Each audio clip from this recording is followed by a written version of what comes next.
Robert Chaos, Chris Van Vliet here. Thank you so much for reaching out from one YouTuber, me, to another YouTuber, you. I see what you're doing with your channel. Take it to the table. Congratulations on 4,200 subscribers. 5,000's next, then 10,000, then 100,000, then 1 million, then whatever you want. Keep doing what you're doing. Everyone should share and subscribe. And the sky's the limit, brother.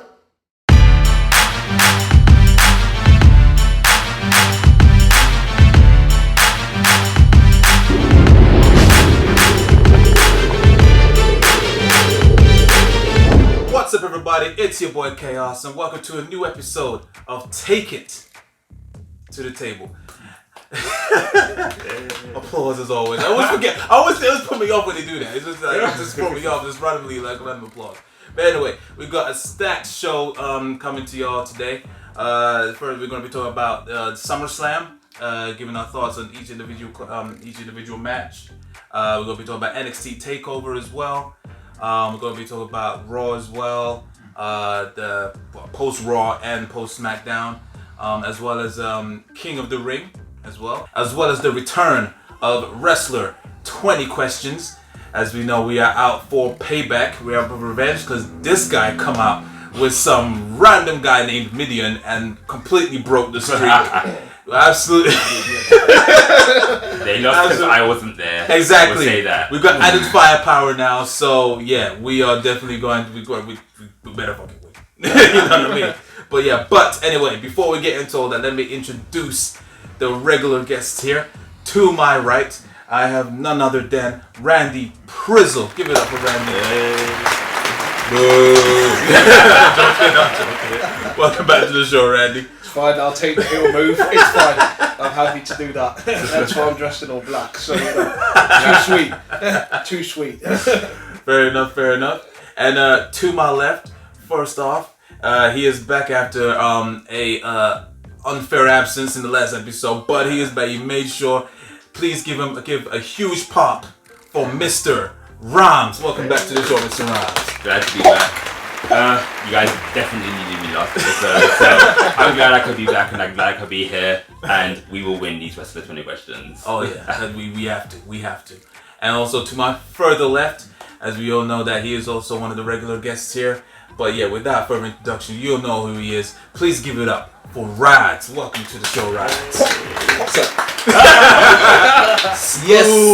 Smooth. Back and take it to the table with the crew. Let's get it. Yes, Let's get it to the table.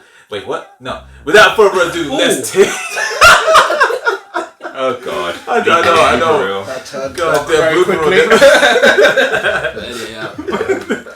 But yeah, without further ado, I don't have a table around here, but forget it. Let's take it to the table. Ding, ding, ding. Alright, so as we all know that the last two pay-per-views that this past weekend were it's the second biggest pay-per-view in the year for WWE, and that is SummerSlam along with NXT Takeover. Let's get the main pay-per-view out of the way, because we all know what the automatic thought is about Takeover. I assume as a collective, but let's go straight to SummerSlam as a collective, guys. Right. What were your thoughts as a whole of SummerSlam? Take away Mr. Rhymes. Me? Oh, I get to go first. Okay, so SummerSlam for me, it was overall, I will say I don't really feel it delivered, but I'm not going to say it was bad. Okay, all right. So I would keep it middle of the road for SummerSlam because there were some ups, there were some downs, in my opinion. Okay. So just overall, I will give it a good, not a great or not an excellent, just a good. Okay, all right. What about you, Ridez? I think it was a good solid pay-per-view. I think going into it, there were matches that in my head I thought this should be good and I'm hoping it will be good, but then you also have your preconceptions just because we're WWE fans and, Right. and you kind of think, okay, this should be good but it will probably suck. So I kind of went in unsure, but yeah, there were some matches where I was pleasantly surprised and it gave me what I wanted, and overall I was happy with it. I didn't feel like I wasted my time overall. So yeah. Okay, cool. So again, also another solid. What about you, Randy Prizzle? I agree with Mr. Rymz, to be honest. I think Okay. it's very average at best. I think certain matches were quite decent. I think, you know, it's good to see Trish Stratus make a return. As I said, I would have liked it to have been Lita, but that's another situation. But she did what she had to do. I think she definitely turned out. In terms of the pay-per-view as a whole, as I said, still quite underwhelming. I think the best match for me was obviously Brock versus Seth. But apart from that, that's pretty much what I want to say. So. Okay, all right, fair enough. And then yourself? Then myself, yeah. I mean, it was a bit. Yeah, it was quite solid. It wasn't like I pretty much on the same level as you guys. It wasn't great, but it wasn't bad either. It was smack in the middle. But like I say, it was also, I don't know if I did use the right term with you guys, but it was very formulaic, like formulaic. In terms of like, it pretty much like I knew what was gonna happen. Like it was, you know, the way things were going. I can imagine, you know, like in my predictions, I got majority of my predictions right, except for just one. And like what say for Randy Prizzle as well. And yeah, there was certain ones that I did say this is gonna be the finish, and they actually played out like that. But yeah, I wouldn't say that it was. If anything, I was happy that it wasn't WrestleMania long, like 6 hours long. Because usually when it comes to these big type of pay-per-views, Right. it runs. I was really surprised not only that it was just 10 matches, but there were a majority of them were singles matches with one triple threat. There was no tags. There was no tag team matches or anything. What was the triple threat? It was No, I think it was. it wasn't. My bad. What is I was like, did I miss a match? Like, The triple threat was on Takeover. that was it. Yeah. Okay. My bad. Yeah. Sorry. Thinking Yeah. of Takeover. Yeah, I know. I'm just so eager to see it. So bad. But yeah, as a whole, yeah, I thought it was pretty solid. But yeah, let's dissect it more by going into each match. I'm calling them out by the order that they came on. So the first match was Becky versus Natalia in a submission match. What was your thoughts, Mr. Rhymes? On the spot. All right. I guess because I'm the advocate for women's wrestling, so why not? I personally did not want this match to be a submission match because I said that these two are not submission wrestlers in my opinion. So it's like they're not. They have two moves that they do. Oh, so they both have one move that they do that's a submission. Yeah. Natty's a technical, or she's a technical, but she just does one move, which is the sharpshooter. Yeah. And Becky Lynch is a technical who only does the disarmer. Yeah. Yeah, that's all it is. Whereas you get someone like Shayna Baszler, who is a submissionist. Ronda Rousey is a submissionist. Oh, so there's more variable moves. Yeah, so okay. that's the whole point. If you're gonna have a submission match, like when you look at old school submission matches, it's normally submission superstars or submission wrestlers who are in the match. but then So you look at guys like Angle and Benoit, they only had the real one submission that they used, really. No, Angle had more, yeah, they had like loads To of submission finish holds it. that they did. I mean, yeah, you have a submission hold as your finisher, but then in terms of like your whole arsenal, you are a submission. Yeah, wrestler. there was different. There could have been. It couldn't have just been the ankle lock. It could have been a different submission, which could potentially be make them tap out. Yeah. So Whereas, the typical Becky Natty match, you won't see any other finish. No, because that's all they had. Because in that match, it was literally a match with just the idea that one's still looking in the submission. Who's just Yeah, out. I see what you mean. Yeah, Yeah. okay. So, but in all honesty, I liked the hype for the match. I liked the positioning of the match that it went on first, and then I liked the fact that the crowd were involved and all of that. And I felt like when Becky did get the win, she got a good reaction with it. It's just that, yeah, I just don't think it needed to have been branded as a submission match because they didn't really do anything in it to make it, I guess, submission worthy.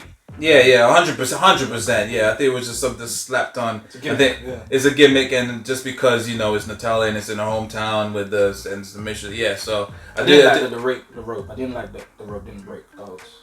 That's the point of a submission match. It's the only way to win is to. So is that normal? I believe so. Yeah. Even on a game, you don't get rope breaks. See, I don't even bother doing it on the game or and it's so often. It's very rare that they even do it on TV. So yeah, I didn't know about that rule that there was no rope breaks. But that's why when they have the match at like Extreme Rules, it counts as an Extreme Rules match because the only way to win is to make someone tap out. So when she's like grabbing the ropes or going out the ring, it's like that doesn't break the hold. She has to go completely out the ring. Yeah. Wrestling wise, what did you guys think? just in terms of a match. Your thoughts, Randy? Black straw. You know what I mean? I say it was regular in honesty. Yeah, I kind of agree, to be honest. I think it was borderline, yeah. Like you could see on Raw, basically. Yeah. Yeah. Oh yeah, 100%. Yeah, the match 100%. wasn't really pay-per-view worthy, if I'm being honest. I mean, like, obviously apart from the spot where she did the sharpshooter on the wrestling turnbuckle, which was quite... Yeah, that was a good spot. But apart from all, it was just very... It wasn't just back and forth, but it wasn't to the point where it was exciting. Like, for me, I found it to the point where it was just dragging, and to the point where they looked very uncomfortable in certain moves they were trying to pull off. So it didn't really sell it for me. Like, to the point where I was just like, and then I had to check my phone at times because I wasn't really that deeply invested. When I saw it for a few minutes, I thought, okay, fair enough, what she's going to do next. Then it kind of went on, and then I thought, okay, any more's going to happen. Then it kind of went on, and I thought, any more's going to happen. And then it kind of didn't. So it kind of flatlined for me. And that's kind of why I think about it. But it was okay, but it just didn't have that pop or that wow factor for me that made me go, yeah, you know, this is the best thing since sliced bread. So, you know. Oh yeah, 100%. Fair enough. What about you, Ridez? I hear what you guys are saying. I think when I went into it, I didn't go into, like, you know how I said earlier, there were some matches where I was like, okay, this could be rubbish. I didn't have that with them because I just thought, on paper, this should be a good wrestling match. Mm-hmm. On paper, I mean, in terms of their abilities, these are two of the top wrestlers in terms of the women division. In terms of status, no, because it kind of just looks like Natty came out of nowhere. Yeah. You know what I mean? But in terms of what you know behind the scenes, like, they are two great wrestlers. You know what I mean? So it should be good.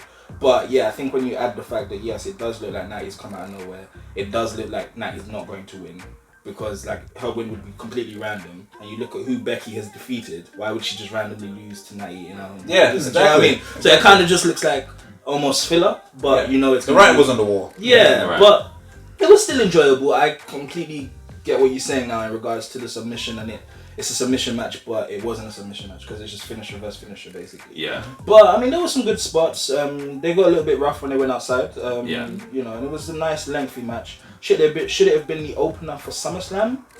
Nope. I have thoughts on that though, but I'll get to that later. Yeah, I mean, I'm happy Natty got a moment.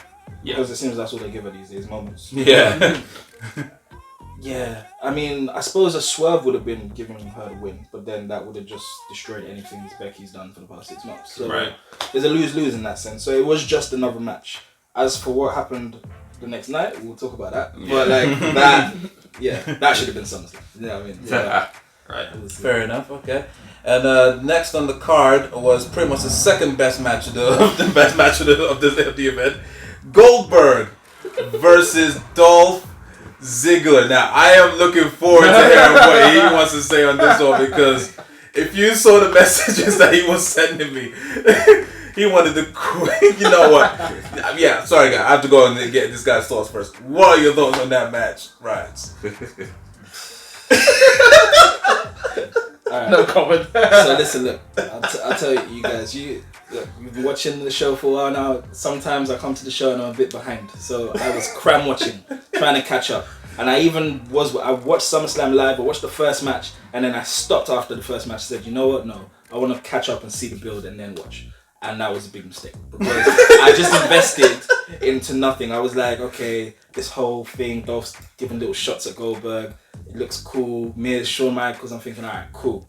And I'm thinking, yes, typically when something like this happens, the star comes back and squashes somebody or whatever, and that's typically what we see. But because it's Ziggler, I thought they're going to go against the grain. They'll do something different. Yeah, Ziggler probably won't win, but he might take Goldberg to the limit and will actually have a good wrestling match because that's what essentially he's fighting against.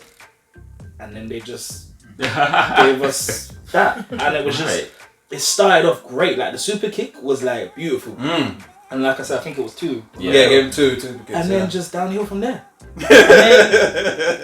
And then not only do you do that, you destroy him.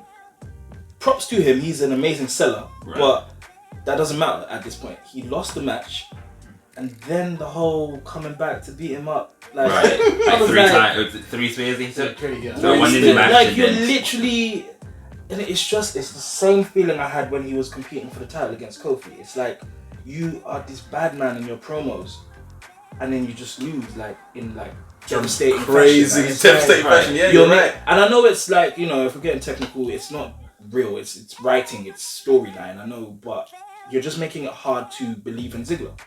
And it's like, how now in the future, if he ever gets a push, am I gonna be like, yeah, Ziggler? Like after that.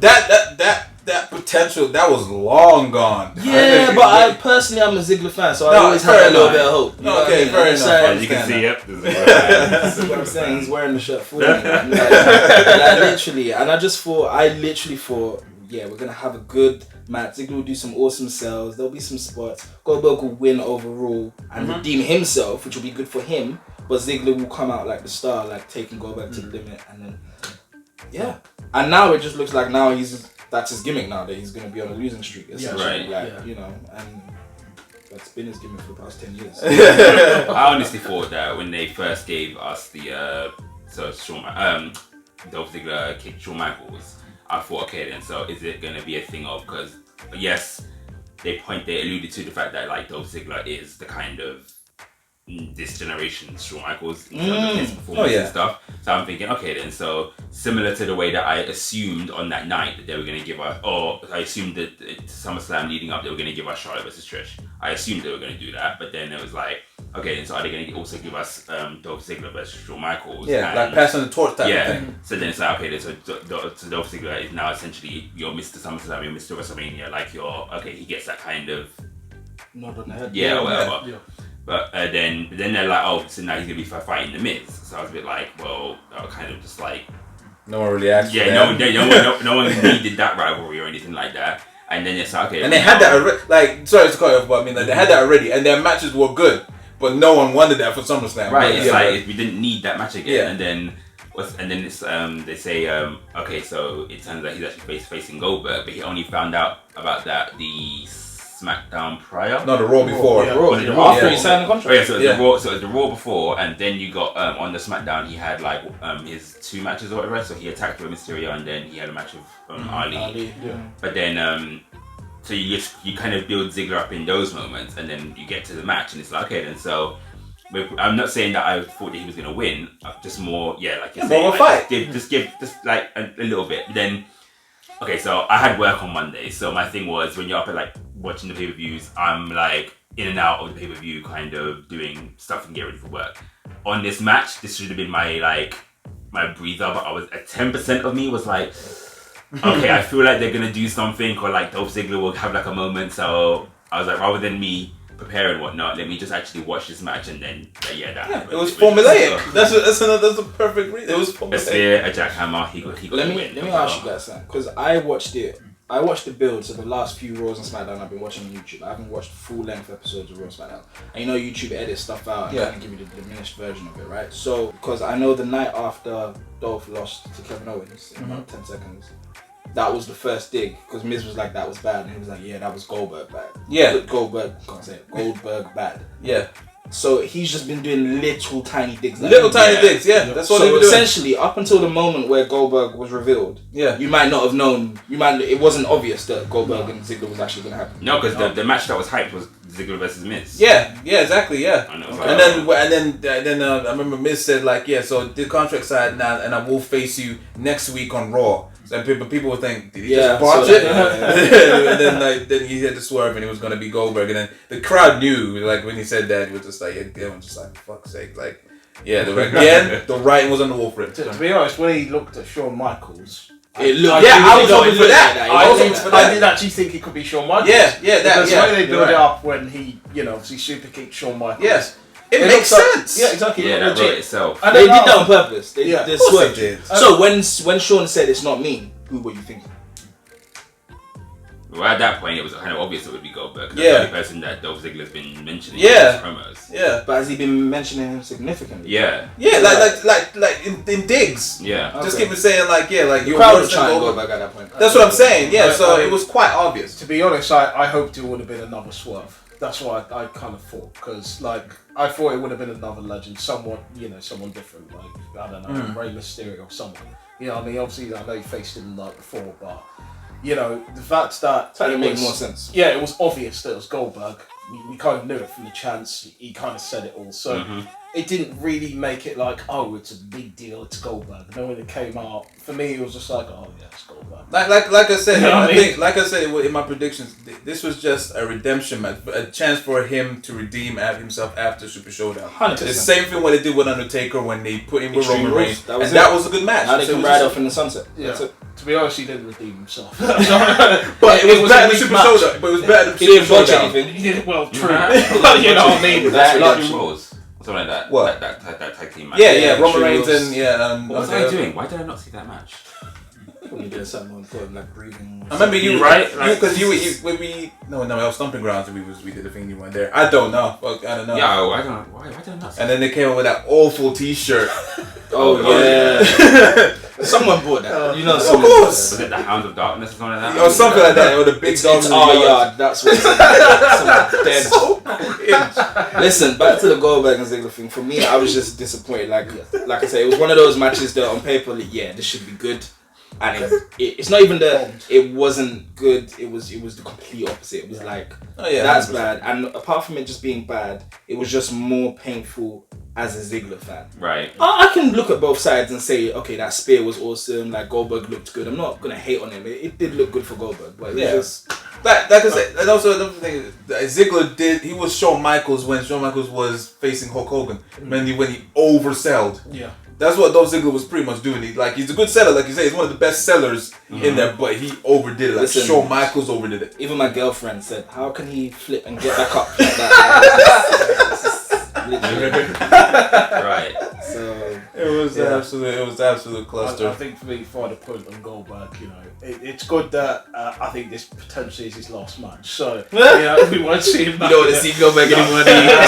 Don't be surprised. No, the guy doesn't Sorry, man. last in a ring for more than 2 minutes. There is rumors that he's solely gonna keep him for that Saudi Arabia money. Oh. Yeah, so you're gonna see him, and Crown Jewel is around the corner, you know. Goldberg and Taker too. Crown Jewel is next month. So Delete me now. Just imagine a promo now, like Delete me now. last time again for the last time. this time it's better. Yeah, it's gonna be. Yeah. Moving swiftly on from that awesome match. So it was AJ Styles versus Super Ricochet with his superhero attire. Stardust, Just like Nightwing, okay? He looked like Stardust and MVP and Goldust all in one. I'm coming. Wait, are we gunning Ricochet for this? Because I'm a Nightwing fan. Yeah. I'm just saying, I thought Stardust was in the ring. I let it look like. For me, I liked the suit. I thought it was I quite did. cool. His suit You know was what I mean? like. I didn't say it was bad. I'm just saying Stardust did it first, and then Goldust just thought- Goldust did it first. I don't know. What reminded me was, when people come in, they have this attire, the entrance attire, Yeah. and it felt like he forgot it. What to take it He off, forgot yeah. to take it off and just mess with it. when you attack him on 2K and then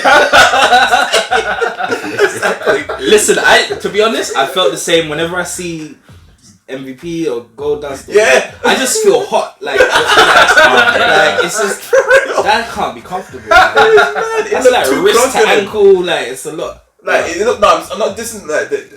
You're right. The attire looked good, but you're like, you see, like when it comes to him and what you see previously, it just look like you just feel hot for him. That's purely it. If Yeah. he debuted like that, it wouldn't Yeah, feel like that. that's it's, what I'm it's saying. just purely getting used to it. That's what I'm 100%. saying.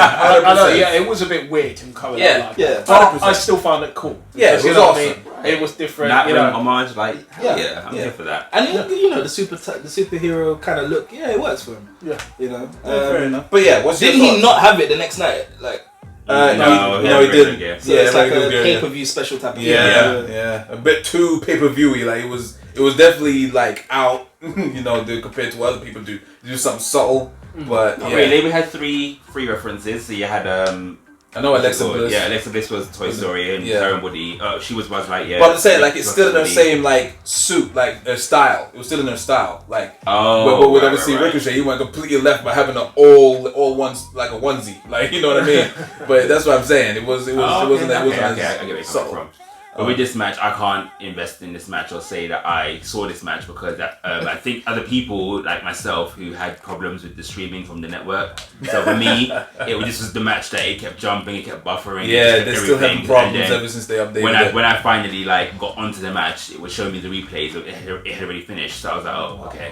What I don't get what's up with the net. Like I haven't had the buffering problems because I didn't watch it live, but the look just I don't like the look. It's all You don't really like the look? Nah, It's just like Netflix take it now. how it was before. It was nice and smooth. There was no problems with it. I just my only gripe was when it came to the search when I went to search certain matches. It just like I could just try to look for Triple H versus Chris Jericho and it comes up with Jericho versus Nakamura or some madness. Right, yeah. The search thing was really awful for me anyway. Fair. It wasn't but yeah, you're right. It's very Netflixy. Like you can skip the intros and if anything, I find the chapter select is much more refined. That's why I don't like the rewinding and fast forwarding. Maybe it's just. It's still it's not. I almost saw spoilers like when I was trying to go through the matches. That's the thing with the Sorry. thumbnails. They gotta be careful with the thumbnails because there was a couple, especially in this one, SummerSlam. I already saw the pay-per-view, but I just wanted to see the main event, and some of the thumbnails did kind of show. It looked like it showed the winner, and I was just like, but that's the beginning of the match. What the hell you show in the beginning? The finish in the beginning thumbnail. It was weird. So they need to redefine that. But yeah, I thought that was cool. But yeah, we're going off a tangent. Yeah, Ricochet and AJ. Ricochet and match. AJ. The actual match. Yes. What did you think? Me? Oh, did you say? Okay, fair enough. I mean, I ain't gonna lie, I didn't watch all of it completely. It's 2 for 2 now. But see, my excuse was network issues. I don't know what his Yeah, like I didn't watch it live, but I just thought again the writing was on the wall. I saw the ending, and again I predicted it in the finish that Ricochet was gonna do some crazy thing, and then AJ was gonna catch him, do a catch finisher like on 2K, and then do it into his That was clash. pretty cool, though. That was- It was wicked. I have to admit, I am very surprised that you're saying that. I Oh, thought really? that would be, like those kind of matches, your Ricochets and AJs and your Seth Rollins. I thought those were like must see. Like Yeah, it should. I mean, I know it was going to be a good match, but because the twist, I just knew that there was not going to be a swerve at the end because AJ and the club are so hot right now. Yeah, they have to keep that title. They're not going to keep. They're not going to lose it. So I think because of that, that's why I was just like, sure, it's going to be a good match, but because like I know what the end is going to be, and I know it's going to pretty much play out. And I was just like, yeah, whatever. Let me just see the finish, and it played out exactly how I thought it was gonna just do a crazy catch finisher, put him in the Styles Clash, 1, 2, 3, and then he got beat down at the end. The Styles Clash. He did like a flip off the Like a ropes Phoenix Clash, and then just yeah. caught him nicely, and AJ he caught just him and then put into I Styles don't Clash. remember that. Yo, I know I watched the match, but I don't remember that. What was the one where? So, why did I think he got Star Clash off the turnbuckle? No, He that's jumped off the turnbuckle. that was Ricochet Previous came off. yeah. The previous Yeah, that- match. What pay per view was that? Extreme Rules. yeah. Extreme That Rules. was a Styles Clash off the turnbuckle. Yeah. Okay. I also thought for me, I also thought the spot that he ran on Gallows. And Yes, that was. I saw That that. was- I saw Oh yeah, that was cool. That was very cool. Yeah. I didn't see that part. That's what I'm saying. I just saw the end, but yeah, He fair walked on enough. him like Yeah, he Nice. went on the shoulders and then jumped Trooper on Cooper AJ. things on Maryland. It's funny. Fair enough. So yeah, overall, you thought that, well, besides me and Rhymes, you thought it was a decent match. I thought it was okay. I mean, it could have been better, but I think in terms of obviously they had some good spots, but I think the match wasn't as smooth as I'd like to go. You know what I mean? Because I think they've had better matches. But That's what I was about to say. I think that's another reason why. Sorry to cut you off, but Yeah. I think that was another reason why I didn't invest too much in it because I didn't feel it was gonna live up to when Yeah. they first fought. Yeah. And that was on Raw. That was on free Yeah, TV. yeah. So, exactly. so Raw, Extreme Rules, SummerSlam. Yeah, Yes. the way you've done it. Yeah. I thought it was very average at best, because you look to the buy set obviously on Raw, and then you come and do that. It's like you've gone stages down. You know what I mean? Right, It's yeah. not stages up. You know what I mean? 100%. Which on the pay per view it should be a higher stage, but you haven't gone there. So it's like you're thinking, well, if I wanted to see your best match, I've seen it on Raw. Yeah. Because this one here at SummerSlam should be the one you should go all out for. But you haven't done that, no pun intended. But you know what I mean? So it was the clear thing where I thought to myself, okay, can they top this? Maybe if they have another match at the next pay-per-view, I'm sure it will happen because it looks like it might be done then. It might be better. But they really step up, you know what I mean? Because for me, I think it was wasted. generally. Fair. Yeah, I hear what you guys are saying. I think it was like you said, it was an okay match. It was good. one of you mentioned the writing was on the wall. I don't think anyone went into this match thinking that Ricochet was going to win. Oh God. And I think when you have a match that's like that, that's when it kind of takes that little bit of fun out of it. It's like you'll still enjoy the match. It's almost like watching a match that you already have seen. You already know, So you'll still enjoy the match, where it's like, you know, like, what's going to happen. Yeah. Mind you, we'll get to it. There were a couple matches like that on the pay-per-view, at least for me, that I thought the writing was on the wall for, and they gave me an opposite. So, Okay. I don't know, but with the Ricochet AJ match, it was cool. But their better matches were the ones prior. So Yeah. I agree. And then there was light. Sorry about that. So yeah, we're just gonna carry on because it was getting a bit dark, and yeah, we didn't want you to not see us for obvious reasons. Next, We do blend in, but you know. Silhouette. look, I just got sponsored by Chris Van Vliet. Just don't make him rescind the sponsorship. It's like you're doing racial jokes. Nah, I can't have that, dude. Yeah. It's only a joke. I'll take it personally. Moving on. And the next match on the card was Bailey versus Ember Moon. Why are you laughing at that? Oh my God. Just because all the black people jokes are in his face at the end of the Oh, okay. I figured you were laughing. We were getting triggered, like. I was like, okay, so my argument with this particular match is that when he does this, it's a lot. So my argument with this match is that when you look at the match and you ignore the fact that the crowd like completely crapped all over this match, but this match was actually a good match and there's a good showing for both of the superstars. My thing is, I just feel like, so when we talk about positioning earlier of the card and stuff, I think you should have swapped this match for Becky and Natalya. Because I think Becky and Natalya had a build. So once you play their build and then put their match in this position, the crowd are going to be hot for it anyway. Bailey and Ember Moon had no build, so when Ember Moon's music played, it was kind of like, oh yeah, this match is happening, kind of thing. and then you just remember that this match is happening, and then when you're watching the match, the crowd aren't really into it because there was no real build to this match. It was just on, but they did have a few spots like Ember Moon did some crazy code breaker type move. Yes. And then they did the leg scissors off the rope spot or whatever, but Ember Moon looked like she was almost gonna hit the floor. But like, so they did like some. There was a couple botches in there. But there was some good little spots and just a good little kind of back and forth between the two. But then the crowd was just not hot for it because it was almost like they forgot the match was gonna happen because there was no build. So with a match that has no build like that, but then they still did enough in the match for it to be like a credible match, they should have gone on first because then the crowd is hot because it's the first match of the night. And then, they set the pace for the rest of the night and stuff. And then something like Becky and Natty, that could have gone in their spot. And then that match still would have been good. For viewers being good because it had the build. Because they played a whole hype package for that match. Yeah. And whatnot. So that could have come on after, what was it, AJ Ricochet. So that little hype package comes on. And then, their match goes on. It's like a little kind of mid-card main event spot. Yeah, perfect. But yeah, so in my opinion, the SmackDown women should have gone on first. But that's just that. What about you, Randy? With me, as I said, people don't know, but I'm an Ember Moon fan. I do like Ember Moon. I've got the t-shirt, by the way. Just haven't bought it today, but we'll do very soon. But I think she did herself well in that match. She really pulled off a good few moves.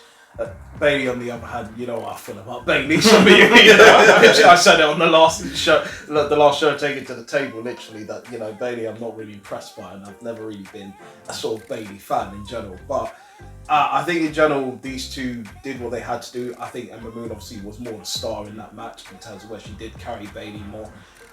But there were a few botches, but I think in terms of where the match was going, it was getting entertaining and it was starting to produce some good results. But as I said, I would have liked Ember to win it personally, because Bailey as champion irks me. I'm not a fan of Bailey, so generally this whole hugger movement and hand thing, party balloons and animals and all that, I'm not a fan of that. So preferably, obviously I would have liked Ember to win it, but in general, it was what it was, and I think in general they did what they had to do.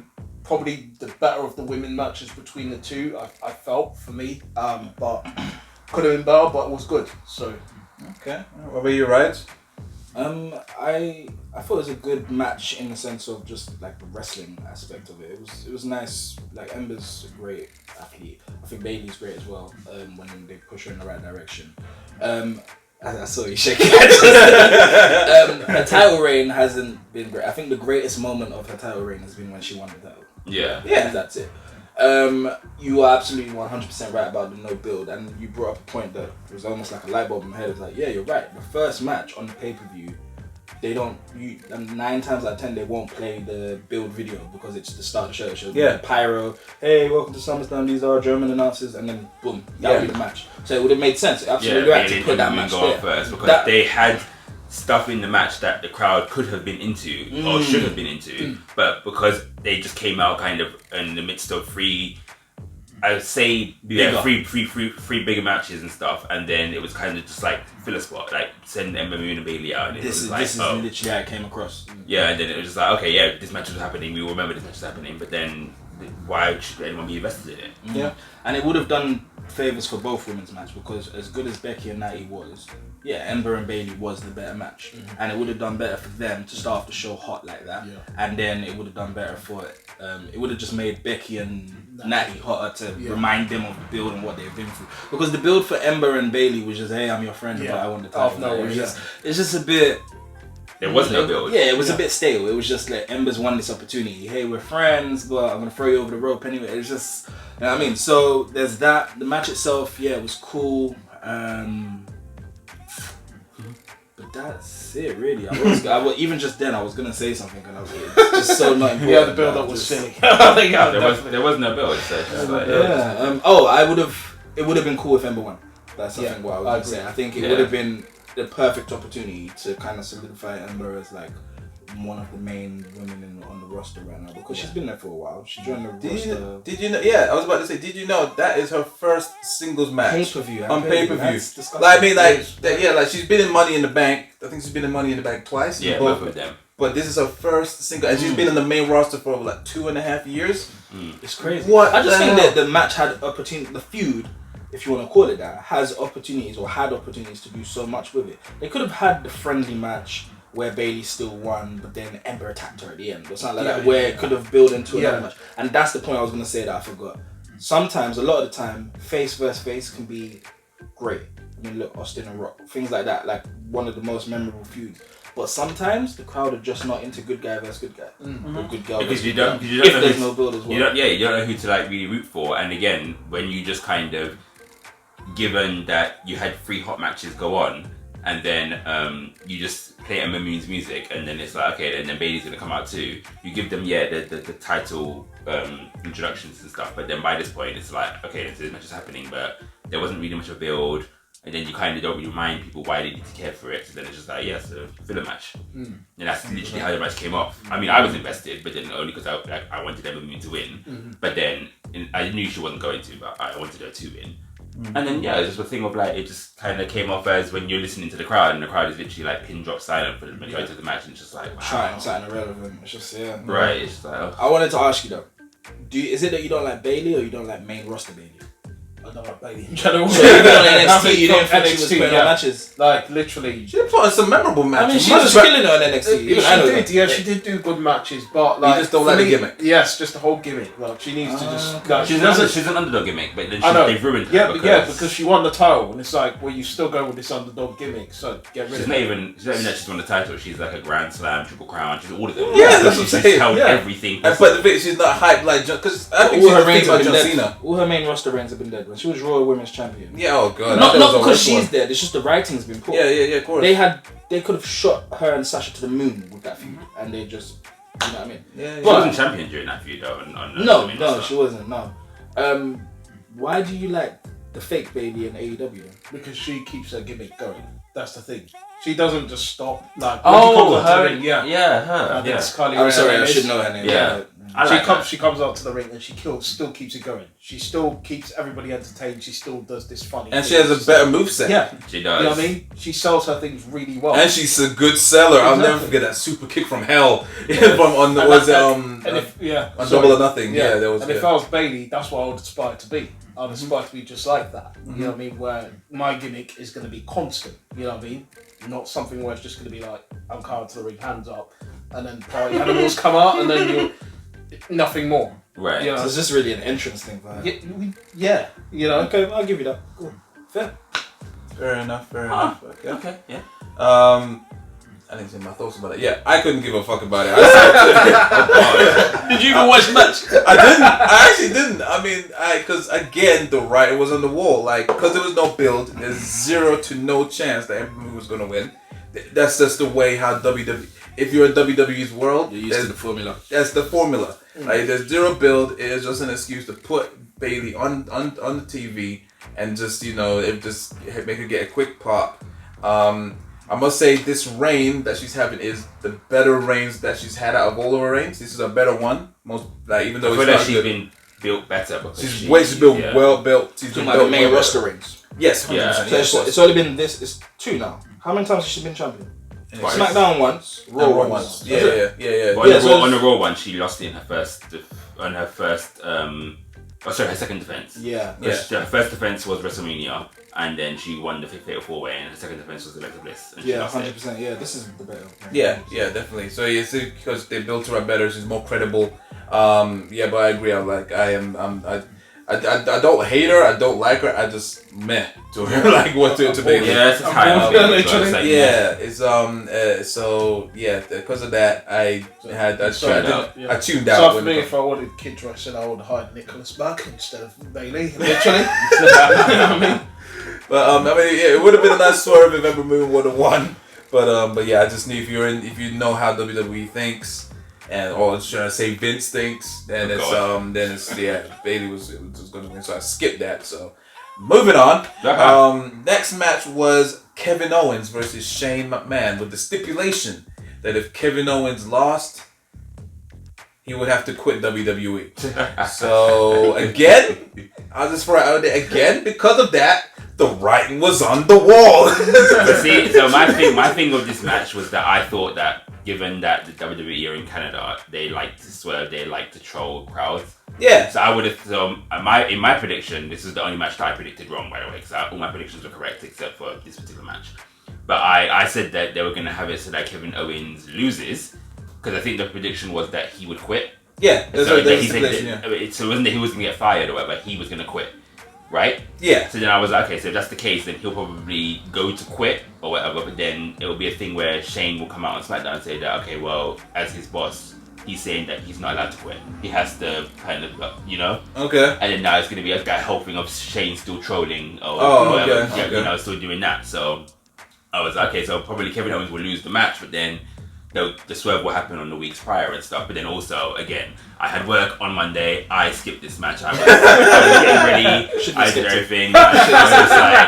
I know the finish of this match. That's about it. But other than that, I didn't watch this match. What about you, Raj? What did you think? It was a good match. You're absolutely right. The writing was on the wall in capital letters, but it was one of those matches where the writing's on the wall, but you still know the match is going to be entertaining and good. Mm-hmm. I mean, say what you will about Shane, but when he's in the ring with someone else that works well with him, like it's just the perfect good guy versus bad guy scenario, and he plays the bad guy so well to the point where we really hate him. Yeah. And Kevin Owens, although he's naturally a heel, I don't think he's one of those guys that can do both. I think we know him as a heel and we're used to him being a heel. And typically, I think the average person would say, Kevin Owens is a better heel. But I don't think he's... you know how sometimes you get heels that do the face run and it doesn't work? Tweeners, Yeah. No, not even tweeners. People who are good heels, who have their face runs, but then you miss them as heels. Yeah. So like an Orton or Miz or whatever. But I think as a face, especially in Canada, I think he's killing it. Especially... It's because he's going against Shane. If it was anyone else, maybe not so much. But because you just really want someone to take care of Shane. Didn't work with Miz, didn't work with Roman. Kevin Owens is the perfect guy. Yeah. He's like a modern day Punk almost. You know what I mean? It's got that kind of attitude. Like even in their first feud that they had when it was and the match was what? Them in the Hell in a Cell. And that was reversed. Kevin was the heel, Shane was the face. And that's solid. If you could forget that, they actually did this before. Yes. That's perfect. Oh my god, do you know what? I did forget it. Do you know what I mean? This is what I'm saying. That's what I like Hell in a Cell. All this come back to me like, they fully did. I mean, I remembered it just because I'm a loser that remembers everything. But like, literally, it was a good feud. And the ending that we wanted. I mean, who knows it? I mean, I don't know what happened on SmackDown, but I liked it. I have nothing bad to say about that. That lifted me up after watching Ziggler get killed.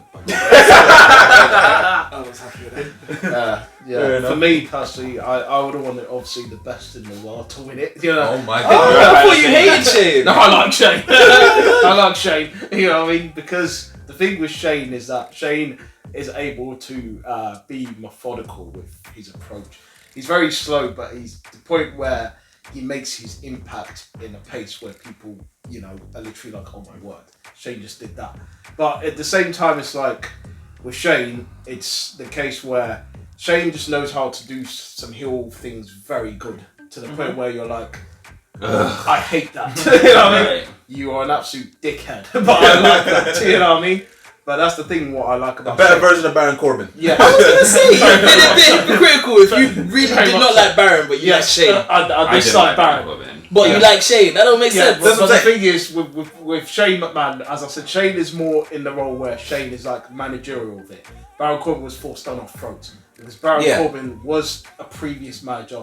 Then he started to do all this thing where they started saying golden gloves and all this on the microphone. And they made him look like a tit, to be honest. That's what they did. Because he came out and he was trying to be all this, that, when he's actually a wrestler.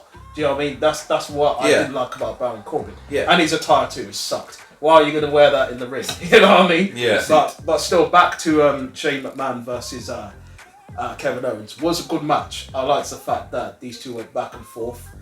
They got lights out as well, special referee, which I think he tended to interrupt as well. Yeah. And it made it to the point where it was going to look like Kevin was in some ways going to win it, but then managed to turn it around and win. So I didn't predict, obviously, he was going to win, but I would have liked Shane to win, just for the more swerve. Just to get Canada. I thought that was going to be the one. That would have been a monster heel move. Just to troll Canada, yeah. Because that was my thing. Because it's like, you know, I already knew at the beginning that, okay, so it was obvious that Natty weren't going to win. Yeah. So I was like, okay, so that's just more of a, okay then, because that's just more of a, she's Canadian, so give her a spot. So there was that.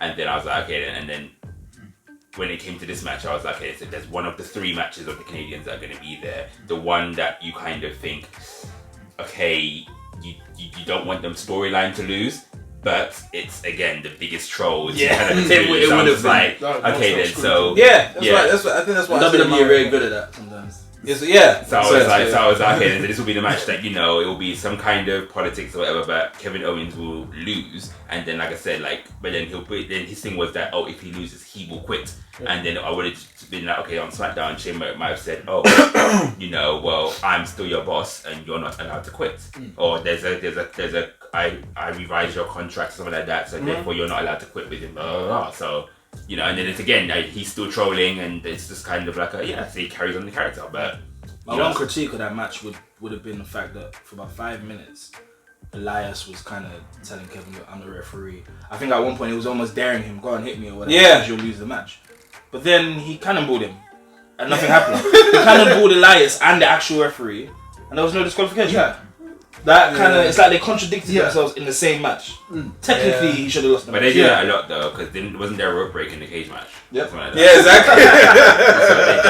So the roles, no one's gonna forget that. That is written in history. And the commentary team either won't say anything, or they'll say, "Oh, because it's a Tuesday and it's raining, it's different today." Or whatever. Yeah, for me, I think he might as well have just lost that match, because generally what they did to him on SmackDown, it was like he lost the match anyway. Right. So, you know what I mean? It was no point of him winning if you're going to go do that on SmackDown and then bury him the night after, because that's exactly what they did. They made him look like he was... We'll get to that. I'm sorry, you have to say that. He doesn't care. He does not care. Carry on. But, you know... So the way it was like, why are you going to make him win if then you're going to make him look like a you know, someone who didn't win the last night? Like, you know what I mean? It doesn't make sense. So that's why I think they failed in terms of where they looked to carry this forward. If he had lost, I could have understood that. But then, you know, you have him win, then obviously Shane McMahon shouldn't have been involved in the night that he came out and started doing his talk. He shouldn't have been involved in that night anyway. You know what I mean? He should have been home licking his wounds or something else. You know what I mean? That's what he should have been doing. But they made it some weird thing where it doesn't even make sense now. So for me, potentially they could have killed this feud before this feud has gone anywhere now. Right. So, well, again, I forgot. Have I even given my thoughts on this match? You said the writing was on the wall. He was a very Yes, the writing was on the wall. It was a fun match. It was good. It was cool to have Elias in there, even though like he magically healed up very quickly after he got speared by Edge in the pre-show. But I don't, whatever. It was cool little interaction. Almost making him getting counted out. Distracting him and whatnot. It was and it was a nice little tease that Kevin was gonna snap and gonna like beat Shane with the chair and whatnot. Didn't tease it. Then he distracted the ref, low blowed Shane, and then there was the obviously the stunner. It was pretty much by the numbers, really. I was happy that Kevin won, and moving on. I think, as I said, we can move on from that match. Yeah, the story should have been better though. Like, as I said, if you're going to have Kevin Owens go the night before, you needed to have Kevin Owens be strong. You couldn't have had, Shane McMahon come out and start doing all this and then making Kevin look like an idiot. So, for me, they failed in that terms where this feud could have continued. They've really did it in the war. Right. Fair enough. Next on the list, another Canadian versus Charlotte. Another Canadian, I know. I'm so glad. I'm gonna do it again. I'm gonna do it again. I don't know what. I was trying to think on the fly. Sorry. Yeah. So next on the match card was a Hall of Famer, Trish Stratus versus Charlotte Flair. Mm-hmm. Woo! Yeah. What are your thoughts on that, guys? Actually, let me start with Raj with this one. Yeah. Good wrestling match. I liked it. I thought Trish, as they say, you still got it. She showed she could still go. She took a nasty bump to the outside of the ring at one point. Oh yeah, after a big boot, she landed. But it was really cool. This was one of the matches where I thought the writing was on the wall. Trish is gonna win. Trish is gonna win. Yeah, I mean, come on, her last match in her hometown, just like her last match 10 years ago, you just would think the person's gonna win, but very surprised. But in terms of the WWE fashion that we just alluded to in the heel move and the troll in Canada, it was a good move in terms of making Charlotte win. As much as Charlotte is that, I hate why does she have to win? It's like, it works. Do you know what I mean? She's such a monster heel, especially in her promos. You just want to hate her. Yeah. And she's so arrogant and cocky, but she knows she's good, and then she'll back it up. So even if you like her or you hate her, she gives you a solid match. The two of them worked really well together. 100%. Right. It's almost a shame that it would have been nice to see a few matches with them. You know what I mean? But to be completely honest, surprisingly, I don't think I have a bad thing to say about this match. I think the position was it was well. Yeah, the middle the build to the match was good. Good wrestling match. They gelled really well together. I thought the troll at the end in regards to making Charlotte win, at least for me, because maybe some people would have seen Charlotte winning, but I definitely didn't. And I thought that was a good move. The build to the match, the position of the match, it all just worked. And like I was saying, I think it's almost a shame that they're not going to have a little series, because it didn't seem like Charlotte was carrying that match. Trish felt like it felt like these are two women wrestling, and it was also, without making it sound cheesy, the whole passing of the torch thing, one generation versus another, and it was kind of cool. Yeah, I have nothing bad to say about the match, actually. That's how I saw the match instantly, when it was like, okay, then so Charlotte was like, when she did the promo on SmackDown, when she was like, she has to be at SummerSlam, and she will, and she's doing an open challenge. And then next few, WWE's like, oh, Trish Stratus is going to randomly be on SmackDown next week. It's like, oh, okay, obviously, so it's going to be Charlotte versus Trish. Mm-hmm. And then I was like, okay, if they're going to have this match, then it's going to be, I just saw it straight away as the passing of the torch, because Charlotte has, stats-wise, gone over Trish. Mm-hmm. But then the idea is that every female superstar of this current era or everything, they always kind of get compared to Trish, or everyone always sort of brings up Trish and stuff, but when you think about women's wrestling, for some reason you always go to Trish.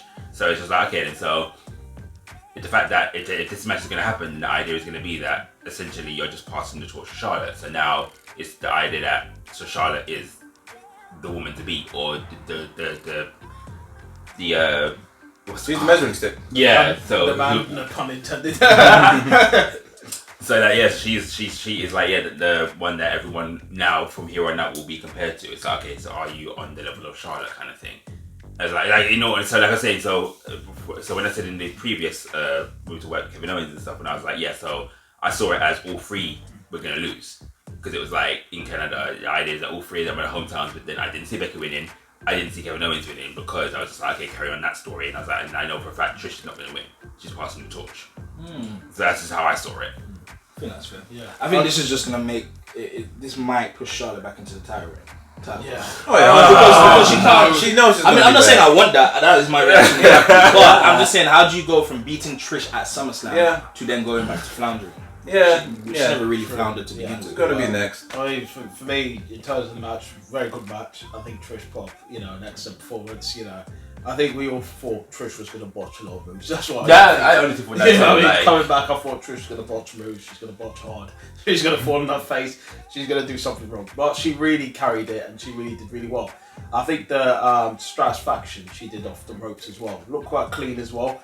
Yeah, even though she kind of carried her a bit to the point where Charlotte looked awkward That with if it. there was a botch, it was that. Yeah, I know what you mean, but they worked together to make it work. Yeah. I think Charlotte looked a bit awkward with it, but I think Trish's end looked quite well in terms of when she delivered the move, but Charlotte kind of carried her too long. I thought Charlotte kind of saved her from falling. I It was like feel Charlotte. like that, yeah. It was like Trish almost was gonna fall, and then Charlotte was like, Carrying her literally. Yeah, they were. Maybe it was a botch on both parts, but Yeah. they saved it. They They didn't have a Trish and Nikki moment. Oh god. Oh yeah. Follow the ropes. That was. I think in terms of the match, it was decent. I mean, as I said, preferably I would like Lita to face, that would have been awesome. Charlotte. I think that would have been, for me, the better in terms. I know people say Trish is the one to turn to for women's wrestling, but I think Lita is. I think Lita was probably more the better athlete than Trish was, which is controversial to some people. I know they think, but Lita had more athleticism than Trish did. Trish was more around where took Trish quite a while to build up until she got better. Everyone did, because no one took it seriously. Trish had a 3-year career. In terms of when she was actually a wrestler. Before that, she was like the woman who would get squashed by the actual wrestler. Or managing tag teams. She was always getting put through tables and known to be whoring to For the first 2 years fits. of her career, she was wrestling when you put Royal panties matches and stuff like that. not even that.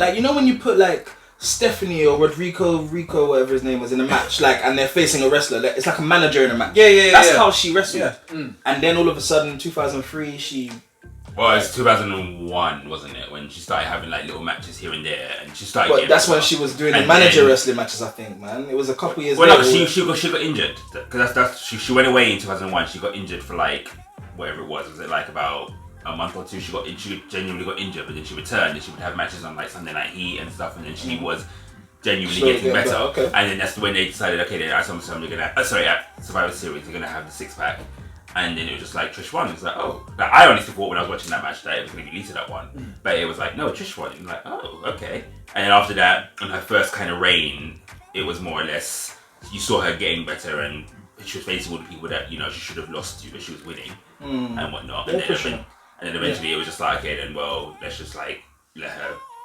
And then they didn't get her thing, so she wasn't necessarily great. But by that point, it was okay, then, so now, you notice that in Trish's career, it's always been that every woman that has been considered a great, or every woman that has been when people talk about the golden era of women's wrestling, all of them were put over by Trish.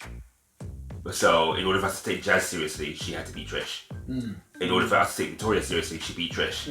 To take Molly seriously, she beat Trish. It says that every woman who you were meant to kind of take seriously, they had to beat Trish. And Trish was always, I think that's the only reason why Trish was championed so many times, because it's when she has to lose it, she has to lose to someone who you're supposed to. Essentially, they wanted Trish as the. Even to build Lita back up again, she had to beat Trish. So it was just she was definitely the poster woman. That's it. That's literally what I was gonna say. They designed her as that. That's what they wanted. The blonde, big boobs. Yes, not taking credit away from her because she also was a good athlete over time. But the writing was on the wall. Trish was, because if you look at that era and that time. Victoria was way better. Molly Holly was way better. But you don't think of them. You know what I mean? Unfortunately. I did. But I'm not thinking of them like that. I mean, in terms of wrestling. Age restriction on this? In terms of wrestling. I might have to take that age restriction box on my because I said that. But yeah, I think Trish was just right. We want this woman to be, you know, our, whether it's our wrestler, our candy, our poster child. So yes, she became that over time, and you're absolutely right. Now when you look back on it, it's a very good point, because yes, Jazz, Molly Holly, all them guys were really good. But yeah, at some point they had to either beat Trish or just have a really good feud with Trish to be considered, right, that person's good. Yeah. So yeah, when you then look back on it 10, 20 years later, her coming back to face Charlotte, 100% she's the you have to person. beat Trish. Yeah. So Trish is the one that puts you over, so you have to beat Trish. She's the Jazz John beat Cena Trish, of Molly the beat women. Trish. Yes. She was literally. Not even the John Cena. Like I remember Dolph Ziggler used to be like that. But He one point in was. time, you know, he was like Every NXT guy who come up, they have to they go have through to go through Doug C. Yeah, he was the conduit. Is it conduit? Is that the right word? Maybe just the pass through. Yeah. Just like, you know, to validate yourself. And I hate seeing Ziggler being that person, but he was that guy for a certain amount of time. More so than John Cena was like the one that would take you to the stratosphere, like kind of like if you want to go like fast track yourself to stardom. That's what Kevin Owens did. That's what maybe Roman Reigns to an extent. AJ Styles. AJ Styles. He will catapult you there. Ziggler was the one that if you want to catapult you to like just main mid card, that kind of stuff, make you start and carry it from there. Right. But because anytime anyone beats Cena, they made a big deal out of it. When someone beats Ziggler, you know what I mean. So, but anyway, What's your thoughts, Trish? Yeah, my thoughts on Trish versus Charlotte, that was much better than what than what I thought it would be. I did say Charlotte was going to win because it was like a part passing of the torch thing.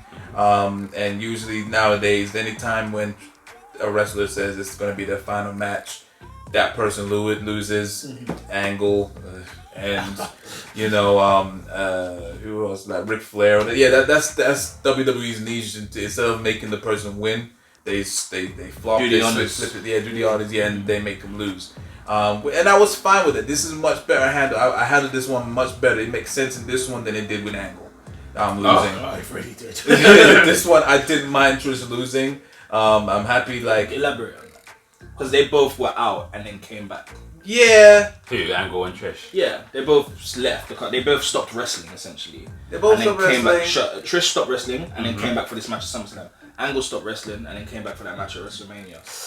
But he had more matches though. Because he had the Yeah. TLC match. He was with the Shield. He was playing Daddy to Trish Shield. is technically the same. She was in the Royal Rumble. She was at Evolution. Yeah. She had a match on the week before, the Raw before, wasn't it? She was in Oh yeah, but She She didn't really wrestle. as soon as she came into the ring, it was instant disqualification. Yeah. Oh, I okay. can't remember what it was, but yeah, it didn't really. So that was meant to be her first match back in 8 years, and then she won by disqualification. It was fucking stupid. Didn't even know. Didn't do a Didn't little have pre. a grapple hold. Literally. But I think, I don't know, like, nothing to take away from Trish. I just think that Angle has a much bigger career and a better pedigree than Trish. Which to the point where I know obviously maybe like if you separate in genders and then like as a female wrestler, is she up in the same level as Angle? Even then, I think Angle deserved more of a win. He deserved to win more than Charlotte. And I think it hurts me more because of the person that he lost. Who to. they were putting over. Yes, Trish I think was that's putting fine. over Charlotte. Yes, Yeah. that's fine. No. But because it was Corbin, it could have been any of all people. More than there was about 10 other wrestlers that could have that deserved it better. I think that's why I said I'd rather have Angle win. That's why I said it could have been Apollo Crews. It could have been any of them. Could have been Cena. I would have been fine. That would have been the perfect circle. That was Cena's first match, Angle's last. Perfect circle right I think there. whoever it would have been, and not to talk about Angle and Corbin, but whoever it would have been, it would have been okay if they then did something with that person. Yeah.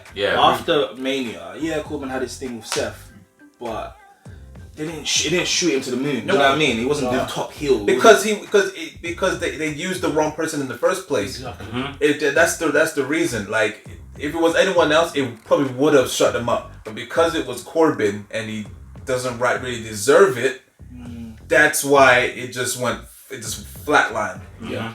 One thing I would agree with that, Corbin did do well in terms of promos. He did. He's good at promos. He became a bit of an asshole, which some people liked. But then they hated that. And I think with Corbin, general thing is like Corbin in terms has, you'd say 3 or 4 good moves, and then it's like, well, what next with Corbin? You know what I mean? In terms of where he does the deep six, you know, and he's unfinished, which I've forgotten his name. End of days. Yeah. Brilliant moves. But then it's like, what more of Corbin? I know you run in, you do clotheslines and things. Yeah, that's you're very much just a brawler type, you know. Yeah, 100%. I think with people, they look for more of a full package where at times of you have it all. Like you're a brawler, you're a grappler, you're probably aerial as well. You're probably, you know, someone who can do moves off the cuff, submissions too. So you want someone who has, I think the general full package. And I think for me, Corbin is missing that. That's what I think. For a lot of people, it's like, why Baron Corbin? He wasn't the right guy. You know what I mean? Exactly. And that's what I felt about it as well. So, you know. I really need to find out. No, again, with I really need to find out if did Angle really choose him, or was that a creative decision? No, he said it. You know, he does those Facebook Q&A. Someone asked about how does he feel about that, and I think he kind of implied in the nicest company way that he would have preferred someone else. Oh, okay. Fair enough. Yeah. So now on that subject, okay, do we feel that Charlotte was the right person for Trish? Hell yeah. Yes. Yeah. That's why I don't mind her winning, because it made sense. Charlotte is pretty much the new Trish, passing the torch.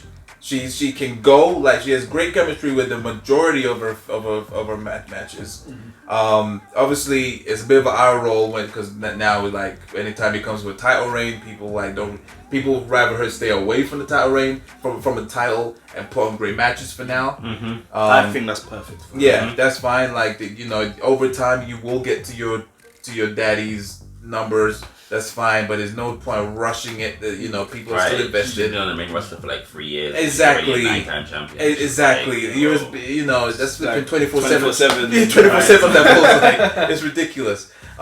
So yeah, like, keep away from that. Put on great matches, and people will respect that. Yeah. But yeah, when it comes to this match, that's why I didn't mind Trish losing, because they worked and it makes sense.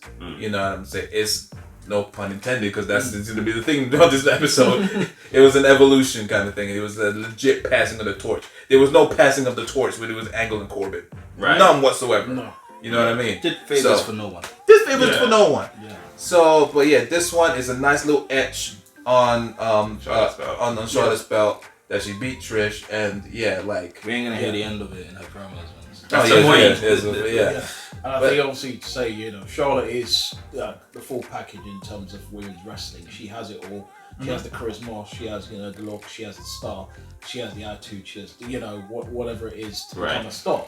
So generally, it makes sense. As I said, with Baron Corbin, it doesn't, because Baron Corbin doesn't have the attributes that Charlotte does. If you're going to compare the two, which is weird comparing the two, but you still have to look at it in the angle where it's wrestling terms. She does it, like, she has more than what he does. Right. She's more in terms of athletic than what Baron Corbin is. Yeah. She has the abilities to do submissions that Baron Corbin doesn't. You know what I mean? Baron Corbin's just, I guess, a one-trick pony in terms of where he's just more of a brawler and a grappler. But Charlotte has more things where she's more credible to face legendary opponents. Well, Baron Corbin isn't. You know what I mean? That's where I go with that one. Okay, cool. So angry about that. Passionate. Saying a tease at the end of the words and everything. I mean, it's true though, because he's a grappler at best. Gotta zoom into his face like that. Mad passionate about that. Alright, so let's just run through this one, because there's two that we want to talk about. Kofi Kingston versus Randy Orton for the WWE Championship. Right. So I can already tell just by the vibe that we're gonna have different views. I can just tell. But personally, I watched the facial expressions out just in case. But I was actually looking forward to this match more than any other match. This was my top 3 to look forward to. This was like, I was looking forward to it. I hadn't seen any spoilers. I hadn't seen, like, you know, the build, just because I'm on this Kofi train, this Kofi Mania thing, and although the title reign was what I predicted, where it's not been as great as it could be, it's still going alright. I'm still a Kofi fan and New Day fan, but I've also, for the longest time, been a Randy Orton fan. So this is now 2 guys where it's like, oh rah, the outcome is a win-win for me. You know what I mean? And the thing is, the build was cool. The throwing back to the whole 2009 incident is best they can without breaking the fourth wall. Like, it was done very well. The promos, that Randy Orton promo, where it was just went over. Kofi held his own, but like he was a bit owned there with that promo. And like, it was just really cool. And I just thought, this is like, you got Randy Orton with the RKO and his athleticism, and then Kofi with everything Kofi does. I just thought, this is cool. And from the moment Kofi has won the title, in terms of status and story, this could be his biggest opponent. Now, yes, back when it happened on paper, Samoa Joe should have been, and even Ziggler to an extent, but because of the way the WWE is and how they push those guys, we knew what was going to happen. With this match, you actually didn't know. This could have been the end. It was a great match. In terms of the actual match, I thought great wrestling, and the whole thing was the ending. Yep. Oh yeah, it was a double count out. It was literally, Absolutely you know when it was literally like, you know when you have a really, really good match on Raw or SmackDown and it's literally perfect, and then someone runs in. And that's literally That used to where be it the WWE's niche. Yeah. is. The only positive that comes out of that is that they can keep going. Oh yeah, 100. Yeah. And now Corey because- Graves even said it right there. Like, this thing is far from over. Yeah, and now because it can keep going, that's probably potentially where how Kofi's title reign could end. Because every match he's had hasn't, every feud he's had hasn't stretched that long. You know what I mean? Ziggler he had twice. I think Samoa Joe was once, and then do you know what I mean? But this could be a lengthy one that ends the right way. But that's what I gotta say about that. Yeah, I think with me generally, I thought it started off okay, in terms of where it was more of a slow build on these two, you know, obviously big guys coming together, 9 years in the making. The story was great in terms of how they told it and sold it. Yeah, so I was really invested in the match, and for me, you know, the outcome of it, very disappointed. You know what I mean? Would have obviously preferred to see a winner. You know what I mean? I would have liked to see one of the other two win. But obviously I had it as my predictions as Kofi winning. Obviously I got it wrong. But you know, in general terms, it was like the match was a very slow build burner, and then it started to get really, you know, aggressive and hype, and I started to like it. But then, as you said, you know, right, it came down to the point where it was just the ending ruined it all. Absolutely. You know what I mean?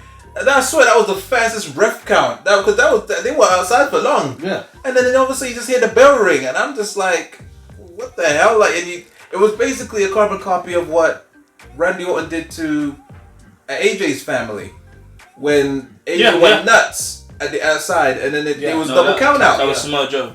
No, was No. it? Joe, yeah. Was it Joe? Was it Samoa Joe? Joe. Samoa Joe was screaming at the. Oh, Samoa Joe. yeah, that's what I'm saying. It was a carbon copy. Like, it was a double count out, and then, like, it just Yeah, had because Kofi went mad at the end. Yeah, that's literally, Samoa Joe was screaming at AJ's wife saying, I'll be your new daddy or something. Yeah, that was it. Yeah, Same you're right. thing happened. Kofi, Yeah. And, like I said, it would have been, like an ending would have been perfect. If Kofi had won, it would have solidified him as a champion. Yeah. If Randy had won, it would have been a well-deserved. I hate it when people say, he doesn't need another title reign. Randy is still fresh in the game. Yeah. Like, he's not like... I said in my predictions, like- I think he's got 2 more world title reigns. 2 or 3 Yeah. more. I think so. They treat it kind of appears like, he's this older guy that doesn't need a reign, or he's done it all. No, Randy Orton is just as important as anyone else on that roster, man. Like, in my opinion. So it would have been a win-win.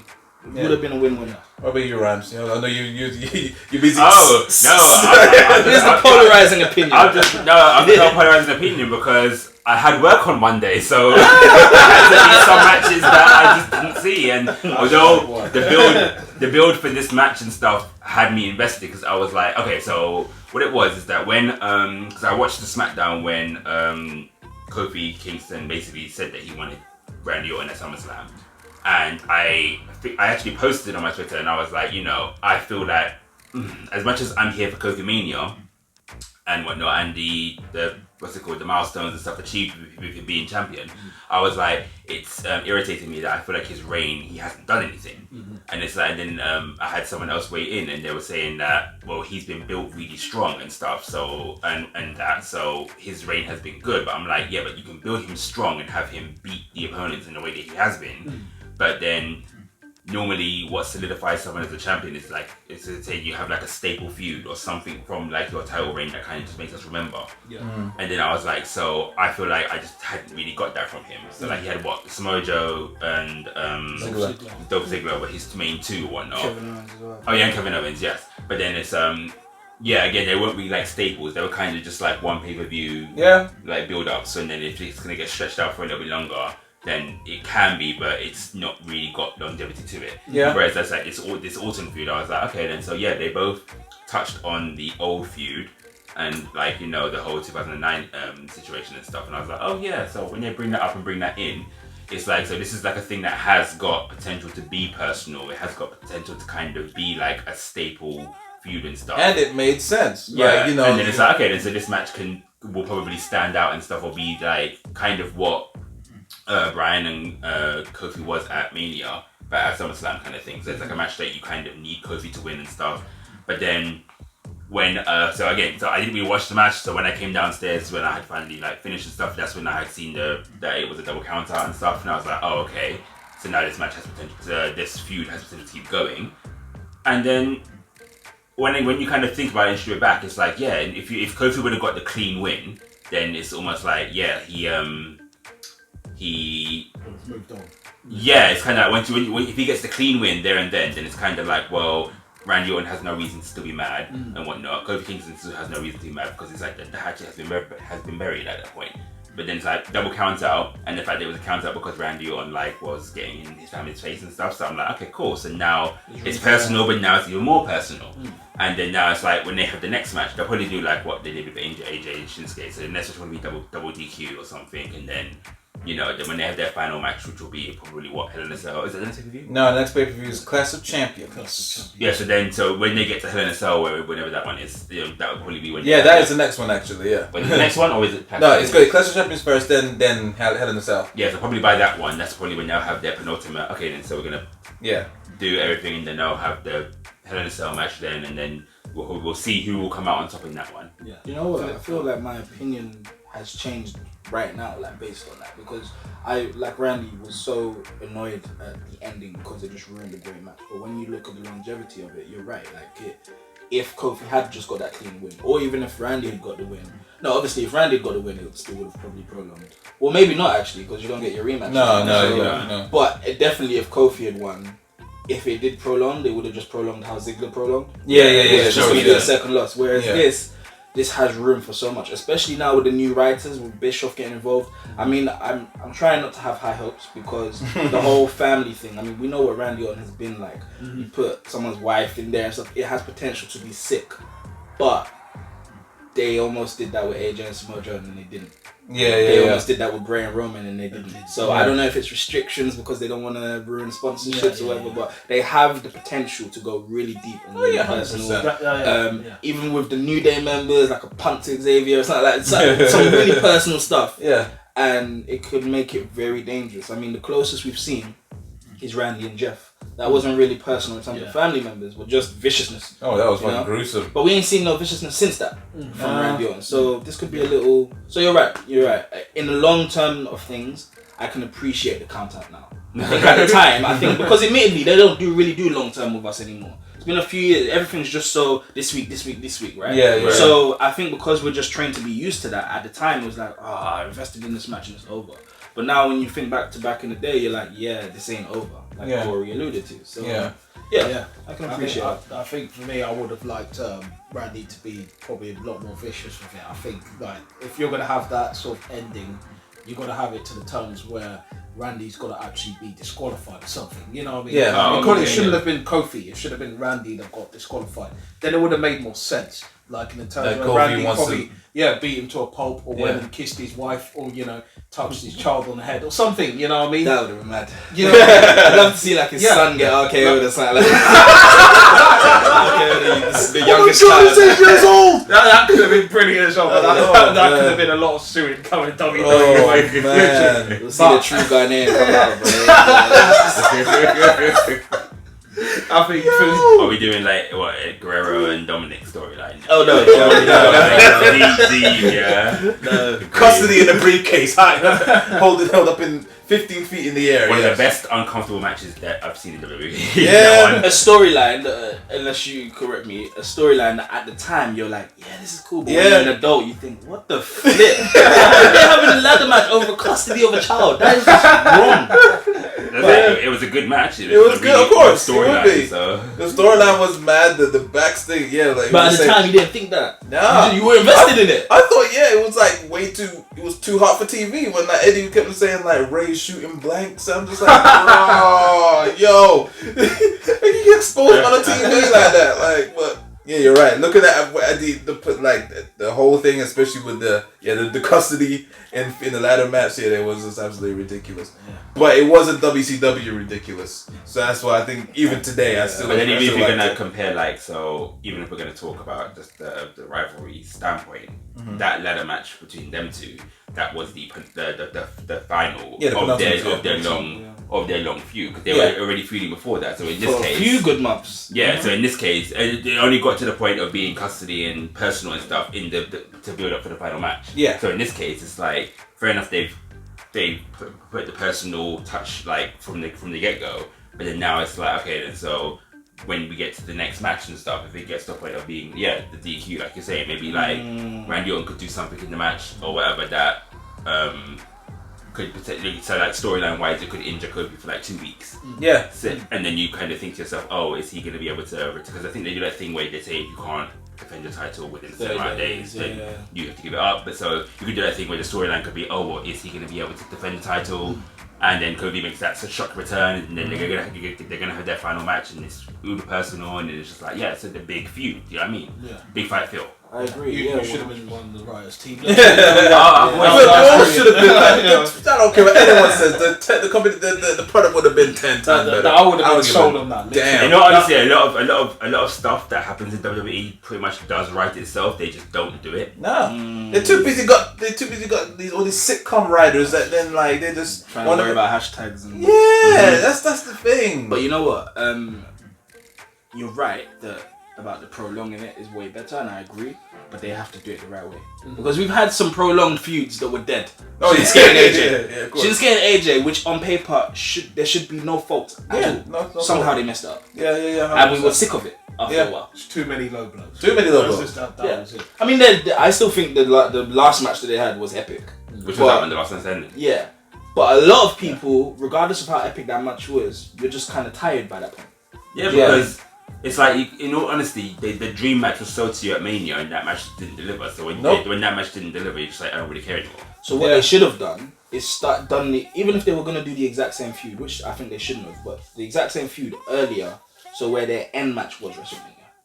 That could have been so if you would have because fair enough, all of this happened within Shinsuke's first year, right? Because he came up at the previous WrestleManias, the SmackDown afterwards, didn't he? Yeah, SmackDown afterwards. So if you had done that thing where maybe around SummerSlam or something like that, you just had like that kind of AJ Shinsuke, like you just start not even like you just kind of put the seeds out and whatnot. So then it's like by the time you get to the Rumble, it's like okay then, well AJ just won the title, so now we need Shinsuke to be kind of like when they put the seeds out for Rock and Cena, and then they were like literally after WrestleMania, Cena was like, we're gonna have this rematch and it'll be for the title.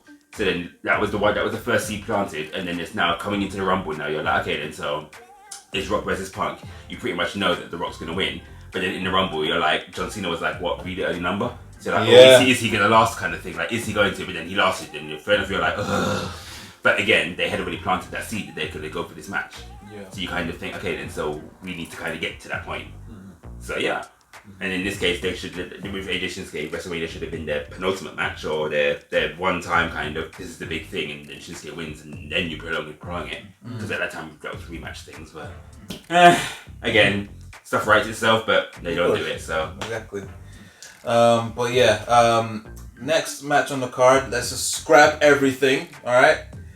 In my opinion, my favorite part of the night. Oh, what was it? The Fiend versus Finn Balor. Yeah.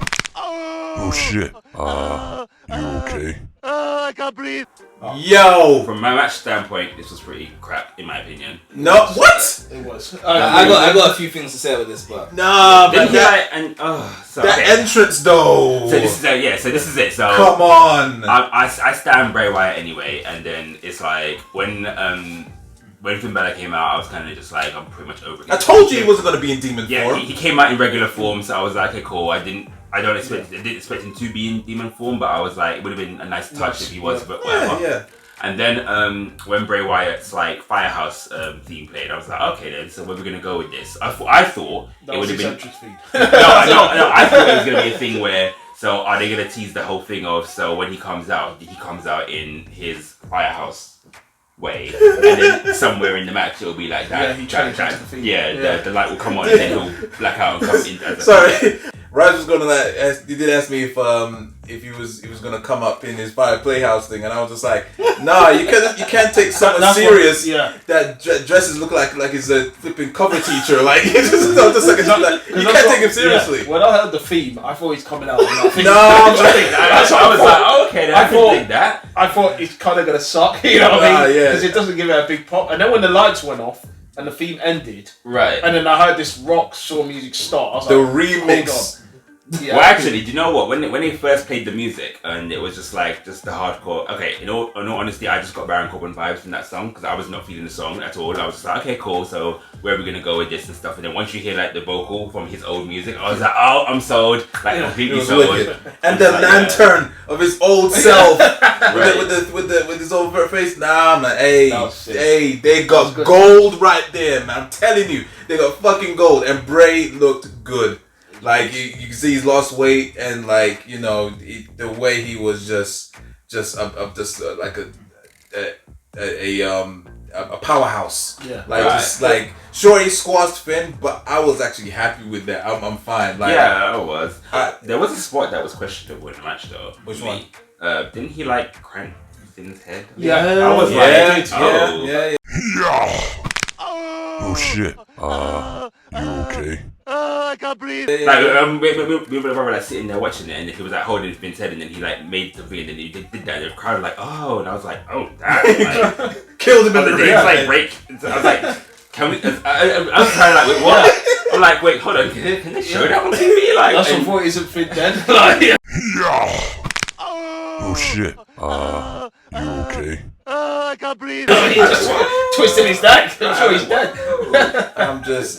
It was just that the entrance was awesome. The way just the way that they've carefully, you can tell that they carefully orchestrated and like planned everything from the camera angles to the lighting, and like they've invested so much. I don't know if it's them. Most likely it's Bray. This is his baby, and like he's just he's just happy he's come out to light. But I just thought that was like, I couldn't think of a better way and like a better entrance, a better way to come out and debut yourself as the Fiend. Like you that just showed that you put everyone on notice. Like I could be coming for you. I could be champion. Like the Fiend could be fucking WWE champion. But for me, I want to see that. for me, I think they should have started off with someone big. I'm not discrediting, Balor in a sense, but Balor has been mid-card now. Yeah, of course. They should have had someone big. Like they should have had Aleister Black. They should have had someone. You can't get Aleister Black. Well, I mean, then what again, happened? the whole knocking on the door thing. Yeah, what it happened? makes sense. You know what I mean? Yeah. With the let me in. All of that. I had that.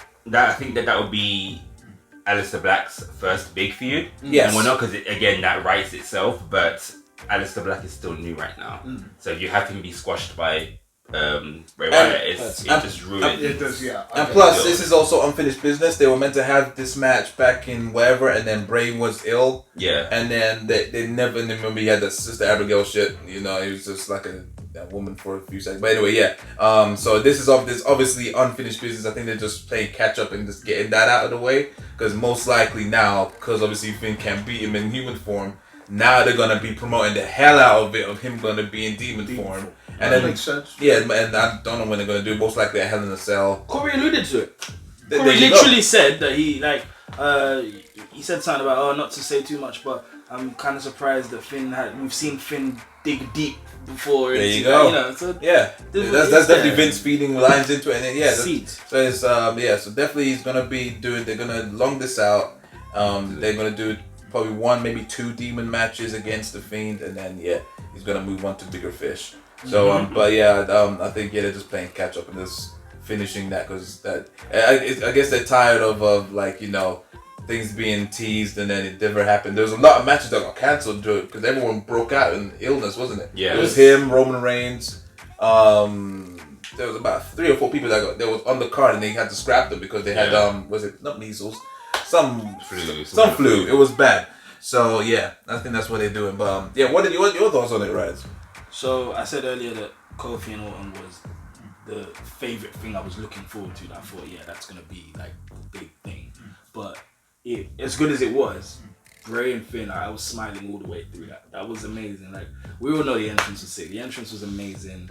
I already kind of accepted that Finn wasn't going to be Demon just because we'd already talked about that, and I just, cool, fine. We're going to have normal Finn. Bray's going to come out. We don't know what to expect. Bray's entrance was amazing. The music, A1. Just everything about the entrance. Him coming down the lantern. Mm-hmm. Yes, amazing stuff, right? And the match itself. Now, here's my thing. I know people watch that match and think, oh, it's a squash match, or it wasn't that special, it wasn't back and forth. This is Bray's first match back. Technically, the Fiend debut, right? Mm-hmm. It's almost like we don't need to get everything all at once. Yeah. If we had that back and forth match that him and Finn 100% could easily have given us, then what happens after that? Do you know what I mean? Now, like you said, you alluded to, now we have potential for a rematch with Demon. We have potential for him to go on to have greater matches with other people, Aleister Black at some point, other superstars. Like, I was actually happy with it being that kind of match. And it wasn't a complete squash. It didn't hurt Finn, I don't think. It didn't, because Finn had moments in that match where it was like, okay, signature, finisher and all of that. And I think it was just a really good, somewhat back and forth, a little bit sided to Bray, short but not too short kind of match that just gave us a little sample of this isn't even all of it, like we've got more to show you. And I was happy with it. I smiled all the way through. I was very impressed. I was even more impressed, like, in terms of just wow factor, that wowed me even more than Kofi and Orton. Mm-hmm. And I was really happy 100%. With it. Like, and even when the match started, go. Sorry, an example of a match where the writing is on the wall, but it didn't hurt it. Yes. We all knew Bray was going to win. There's no way after all of that Bray's then going to lose. Yeah, exactly. Yeah. You know what I mean? But it didn't take away anything from the match. And there were still moments where you thought Finn could do something here. Perfect. Nothing to say, start to finish. I think you've changed my mind, right? I think they couldn't have started any bad, to be honest. That's what I'm saying. Think the build-up, generally the build-up, could look really, really promising. So they've got so much room to do so much more stuff, man. So much, man. Like, that's what I'm saying. Like, especially if this is most likely. Wait, where is Fiend? The Fiend is going to be on SmackDown, ain't it? Yeah. Or because he's also showing up on Raw. This whole wild card. Yeah, I know. So does that mean every time we've seen him on Raw, he's been using the wild card? Wait, No. he was always a Raw superstar? No, Bray Wyatt was on SmackDown. No, Bray was on Raw with Matt Hardy. Yeah, it was. Yeah, it was always. Yeah, he was up for a while. Yeah. And then he just never got traded. Because he was away for a while. He was gone for a long time. So technically he's a Raw superstar. He is technically a Raw superstar because he's still showing up and taking out Hall of Famers and whatnot. But obviously this wild card thing brings it over to. I don't even know anymore. I really don't. Is the draft even a thing now? Like, I don't think that's what they don't mention the wild card anymore. But people are popping up on different but it's brands. more than 3 or 4 a night. It's jarring. It doesn't make it. Yeah. I just think there's no show. It's just weird. But if this is technically a Raw superstar and it's under Heyman's hands and not under Vince, then I have full faith in it because if it's Heyman, this is playground. This is the bit I'm scared about. That's what I'm saying. It's Heyman, but the company is WWE. Yeah, of course. Yeah. But they can still mess this up really badly. In a way, you can tell when something is under Heyman and when something's under Vince. Like certain superstars, like Seth Rollins, in my opinion, is still under Vince. And like people like Braun Strowman or the Club, obviously Lesnar, or those kind of people are under Heyman's hands. Yeah. So if he does get planted with Bray, then you don't have to worry. Because by the looks of it, they do have full reign, whoever they're responsible for. I see him more with Heyman more than I do with Bischoff. Right now, I don't know who he has. So who else are you thinking just for the past few months? That's a Heyman guy. Like, who are you seeing? Andrade. I think what's going on with him is for him. That feud. Have you seen the change though? Because he now is the same. I wouldn't say there's much difference before. That's how he's being used.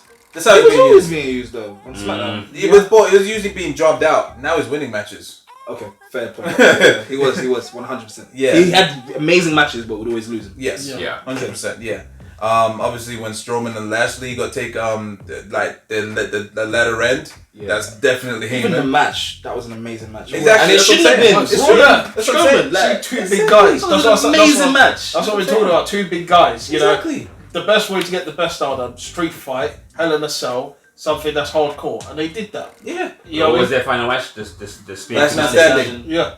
Last man standing. Yeah. And then he power slammed him through I guess. Oh no, the stage thing happened, and Yeah. then they were out for 2 weeks, and then they had their match at Extreme Rules. Yes. Oh, got it.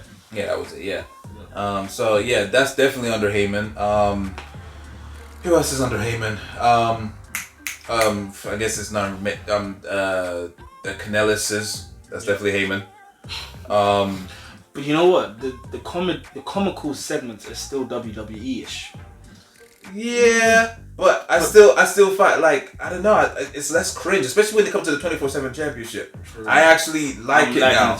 Yeah, I actually like it. So you don't now. think that's Vince? No, hell no. I think it'd be more cringe. Yeah. Like the stuff when they were in the lift and that was definitely Vince. But now when it comes to it's first pregnant champion and that Mike went and pinned his own wife while he was getting a checkup. That is so ECW and sprinkle of Heyman. I don't know why. And the words that she uses as well, the way he cusses him out. Yeah. What did she say to him the other day? she Wash said- your vagina or something like that. So yeah, keep it on. I'll punch you in your vagina, or Yeah. something like that. Yeah, that's what I'm saying. That's a bit. Even for me, I was just like, whoa. And he fully opens the door open that's so Heyman. That you would not get that with Vince. He would just say something like pooper scooper or something. Yeah, the thing is, it was actually quite a decent build up because you see Mike Kanellis taking all this heat from her and all that, and he finally pins her for the 20 minutes on the title. You were rooting for that. I'm sure Exactly, you were rooting for Mike. He won the title, and she still told him off about it. Do you know what I mean? I'm like, what's he gonna do to prove himself, man? And then when he pinned her, it was just funny, man. That's what I'm saying.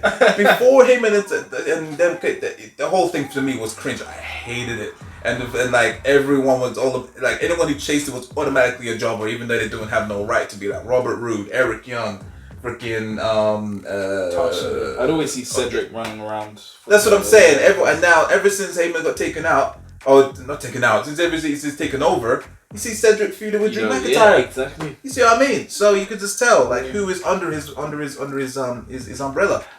So yeah, after a quick previous break, and also he's had a little wardrobe change. He's officially part of the Take It to the Table organization.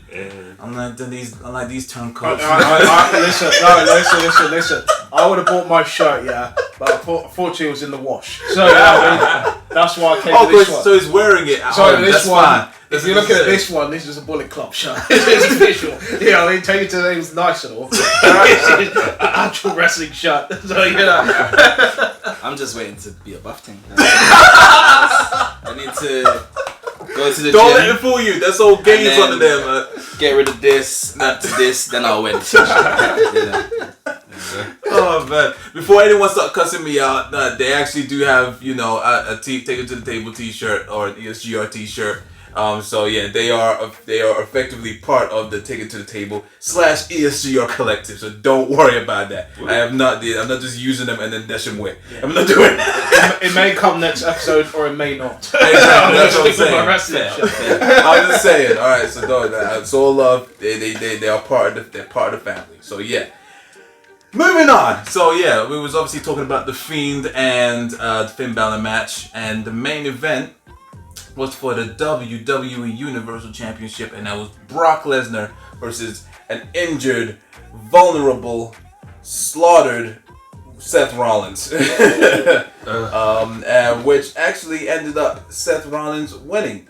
This was pretty much the only match I got wrong, I believe. Yeah, that was the only match I got wrong in my predictions. I think everyone got it wrong, man. Yeah, I didn't think he was gonna pull it off, but he pulled it off in a convincing way. Was it convincing? Convincing-ish. It wasn't a quick match. We already got that at WrestleMania. Wait, did we? I thought this match was quick. I mean, technically, I mean, the match when it actually started, it was quick. But it was a very fast match. It was over in 5 minutes.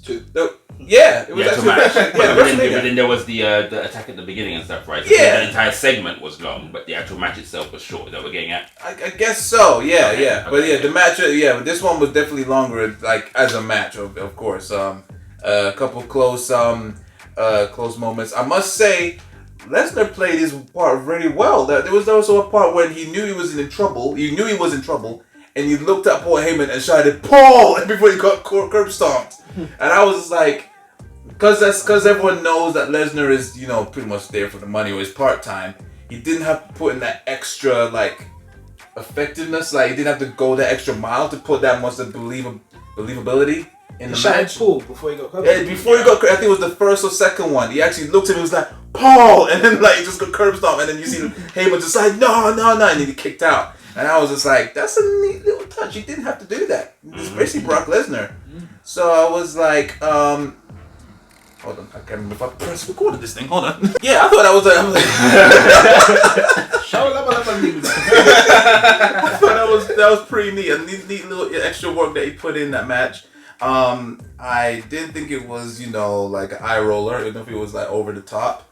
I thought it was you know, he persevered. He knew he was in pain.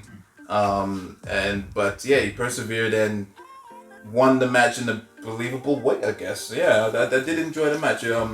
Nice little swerve that Rollins was gonna win it. Because yeah, I thought they were gonna keep Lesnar there for like up until God knows when. But yeah, it was a nice little mini reign. And yeah, I assume we're not probably gonna see Lesnar until SmackDown goes to Fox, I'd say. Right. Because he's not gonna get a rematch. Where There's no other reason to come back to, like, you know, he's not gonna be on Raw to win like a battle royal to try and face Seth again. So yeah, I would assume. Which again, like, talking as, so you've been using the term writings on the wall and or Yes. the term that like these things write themselves and stuff for WWE.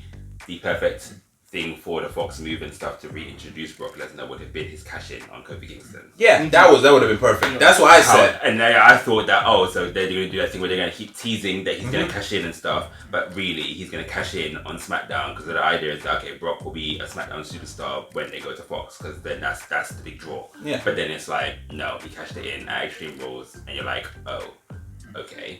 Yeah. So, But and then for him to just lose it now, it's like, oh, now Brock Lesnar genuinely has no reason to be on TV. Like, he's not. Exactly. I mean, yeah, I think they just did that because they wanted a big match for SummerSlam. Yeah. When you actually look at this card, there's no other bigger match than Rollins versus Lesnar. And I guess in their mind, they thought, yeah, Lesnar as champion going in is a good rating spike. So maybe that's why they did it. But yeah, but at the same time, I'm happy that Lesnar's reign was not as long as his previous ones were. It's a decent end. And yeah, like I say, it was a believable finish. What about you, Randy? What was your thoughts on it? I would have preferred it to be neither of these guys at the same time. To be honest, We've already had this match like 2 or 3 times Yeah. now. We're over it. I got sick of it, literally, to the point. Yes, they had a good match. It was probably one of the best cards in the match, but I wasn't invested in it. You know what I mean? The build-up was nice though. It was a nice Lesnar build-up. killed Rollins. It really was. Like, and at that point, I was like, yeah, well, give me more of that. You know what I mean? Give me what I want, literally. You know what I mean? Because I wanted to see like this match go further than beyond. So, like, if you're gonna have that, this match needs to be somewhat of like a hardcore match or a no falls disqualification or something. Do you know what I mean? If you're gonna have him, you know, F5 him on, you know, a stretcher or whatever, and then F5 him continuously, it should have been to the point where it should have been more on the lines of a hardcore match. You know what I mean? But the thing for me is we've had that match so many times to the point where I was just like, I'm over it. You know what I mean? I don't really care. You know what I mean? I don't really want to see who wins. I'm not bothered. You know what I mean? But in general terms, yes, it was weird that Seth Rollins won it. You know what I mean? Because I didn't expect him to win. I thought Brock was going to win. But just the whole general thing, the whole cash in, as you were saying, Mr. Rhymes, it should have been Kofi. You know what I mean? He cashed in on. It should have gone to Fox. But it was what it was. The match was a good match. No discredit in the match. But generally, I just didn't care who won. I didn't care about any of it. Same. I was the same. I just was not. I didn't have any real thrill for this match at all. No. Yeah, my buzz was already like up and gone when the Fiend and Balor happened. That's for me. Like I was set. You know what I mean? And then yeah, because I assumed Lesnar was going to win because he already did so much damage to him beforehand. Yeah. I just thought, yeah, this is just gonna be, Rollins. They're gonna give him a decent match. He's gonna keep trying, but Lesnar's gonna win. I think because I had that mindset. Yeah. I was not fully invested into the match. Yeah. It was nice to be surprised. Yeah. And it wasn't it wasn't like a Reigns win. It wasn't like a Roman Reigns win. It was convincing.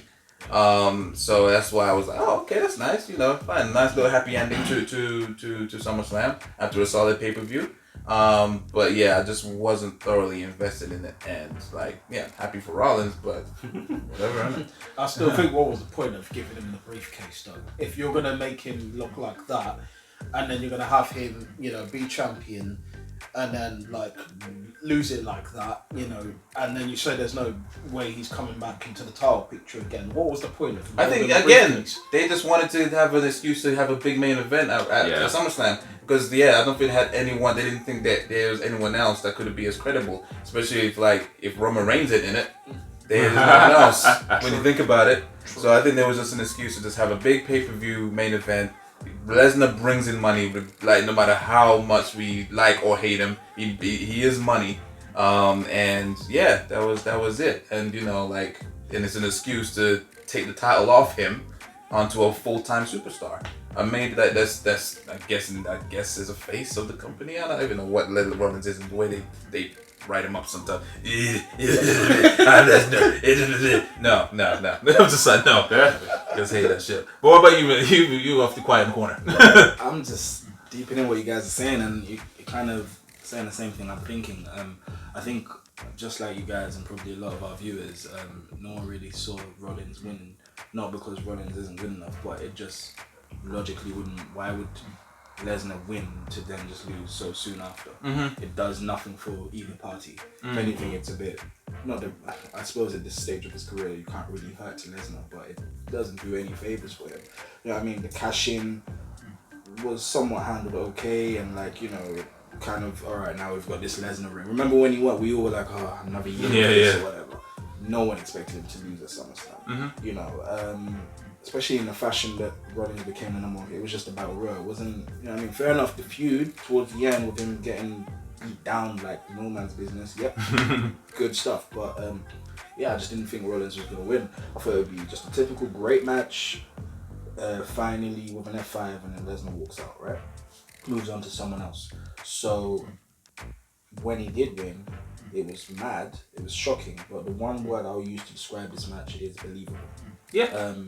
It wasn't a squash match. Yes, Rollins got terrorized because he was already injured and Lesnar is Lesnar. Mm-hmm. But it wasn't like he got beat down all the way through the match and then just randomly at the end had some spinach and turned into Popeye. It wasn't like that. Yeah, it wasn't Reigns. It wasn't Reigns match. Even from the beginning, Lesnar tried to hit a few German suplexes and at least twice Rollins got out of it and stuff. So it was believable, and there were little spikes where it was Rollins' turn to overpower the Beast, and then it went back and forth. Yeah. And then when it kind of dragged on to the outside in the announce table, it was a good match. I think better than we all expected. Yes. To say the least. Mm-hmm. At the very least, it was better than we expected, and the win was shocking. I think for the most part, people were like, "Whoa, didn't see that coming." Or maybe you saw it coming in the last 30 seconds, but you didn't see it coming throughout that match.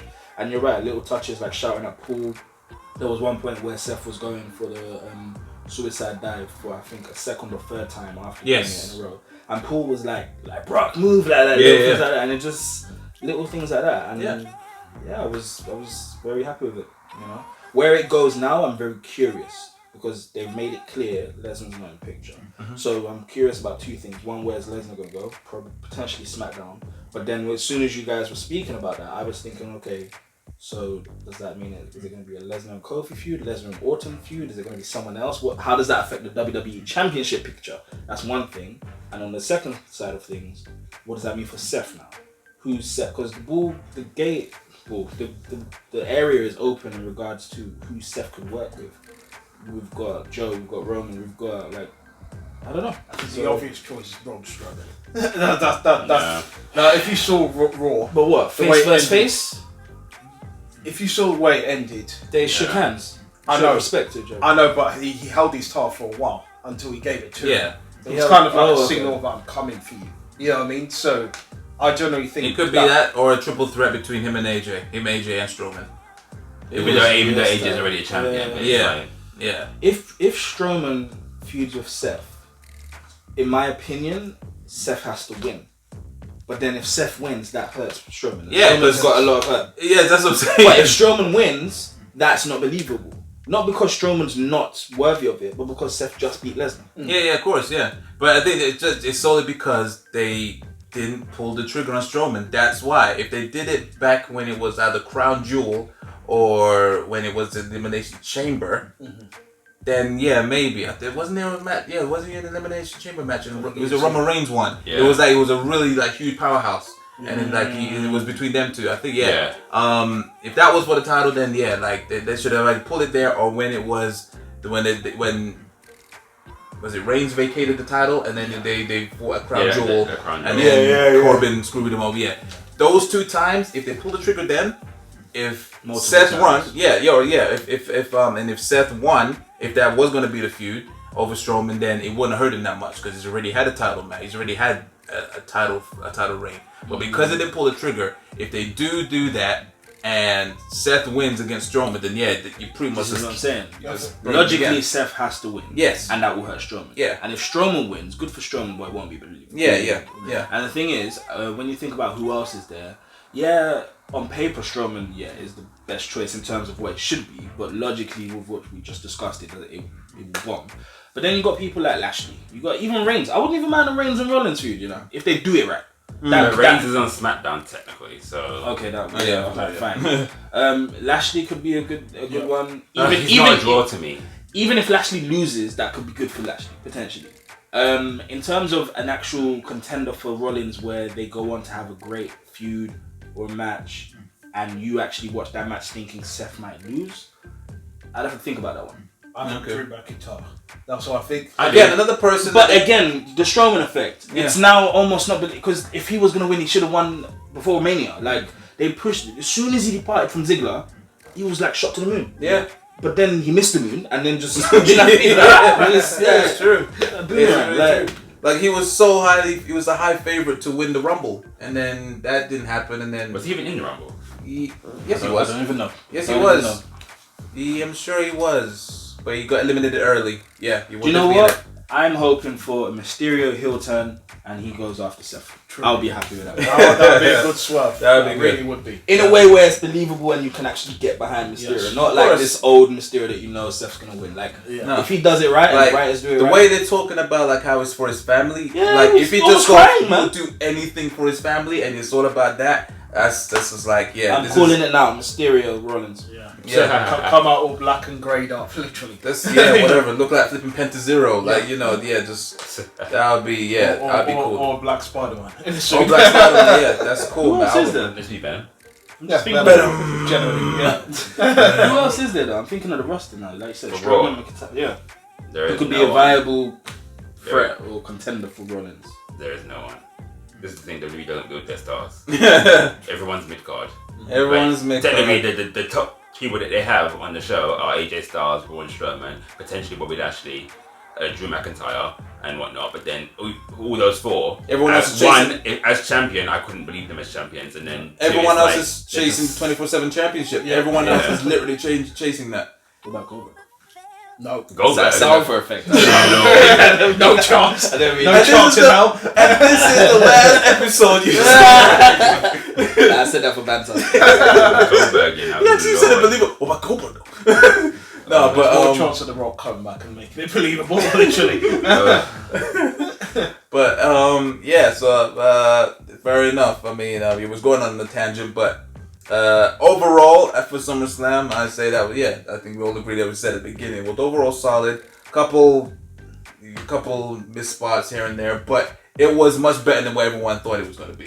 I would say. I think average at best for me. But it was still good though. Like it was still alright. It was okay. It was okay. That's the best I word. wouldn't say it was good, but it was okay. I mean, He got okay, I got good. So fair enough. I thought the thing that saved it was obviously my favorite part was the Fiend against Balor. That was you can't think of a better way. That's the best entrance or best debut I've seen from someone in a long time. Especially what this is Last Chance Saloon for Bray Wyatt. Like this is someone that everyone agrees that he has been underutilized, mishandled against Bray Wyatt, and the Wyatt family could have been like a virus. Like they could have been the NWO of today. Like just keep on recruiting everyone. Everyone's just just joining the Wyatt family, become a virus against the authority, that kind of thing, and just just run riot. And there was little hints there, didn't happen. And then obviously he came into this pretty much what Dolph Ziggler is now. Talk a big game, has a big match, completely just capitulates. Like it's just it's ridiculous. So this right now, like this is obviously Bray Wyatt has put in 120% into this into this character. There's reports of him saying that he has almost full control, creative control over this, and like you can put like this is not Vince talking right now. This ain't Vince's baby. It's amazing what Bray's doing. I hope it's amazing. It is one of the highlights of Raw. Yes. And you can just tell that Bray's having fun and enjoying himself. Having so much you fun. You can just tell. I love the contrast with the Fiend. And I mean, you remember when the Firefly thing debuted. When it first happened. I was cussing. I was on a holiday. And this guy sent me a 5-minute voice note saying I was vexed because I was behind the original Bray and I was like, what are you doing? Who is this? Like, I mean, I did not like it. Yeah, but then I found it terrifying. No, but that was before you saw The Fiend. This was when it was just pure kids show. So but even then, that was terrifying. Now in hindsight, weird. Weird and terrifying. But at the time, I was like, this is stupid. I thought it was a toy advert. And then I kept replaying it, kept watching it, and I was like, I think one of you said you have to watch it a second time, or even some YouTubers used to say that. And like, I would watch it, and then there would be another one next week, and then 2-3 episodes in, it's like that's what you're looking forward to. Like you don't want to see the universe. You actually I can't wait. And then I remember there was even a point more recently where they stopped showing those episodes. Yeah, I was like, it almost isn't it? And it's like you really there's little smart humor in that, and I'm big on like smart humor, man. It's funny little references that everyone else doesn't get or whatever, and like just.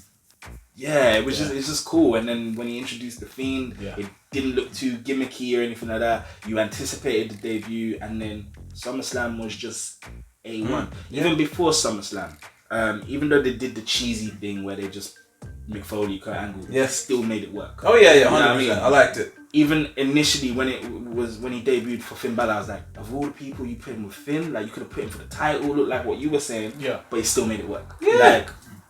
Perfect. I mean, Bray Wyatt as a character has never really been a person that goes for the titles. I mean, he had the WWE title, but that wasn't because that was his character. That was just kind of landed with him, innit? Yeah, it's like he won the Chamber and then he was dropping it to Orton at WrestleMania anyway. But then, he's not a person that needs titles. Yeah, as a character. But he also needs to be a person that needs to win like certain things, like especially if it's non-title. Like it wasn't like every time he talked a big game it was for the title.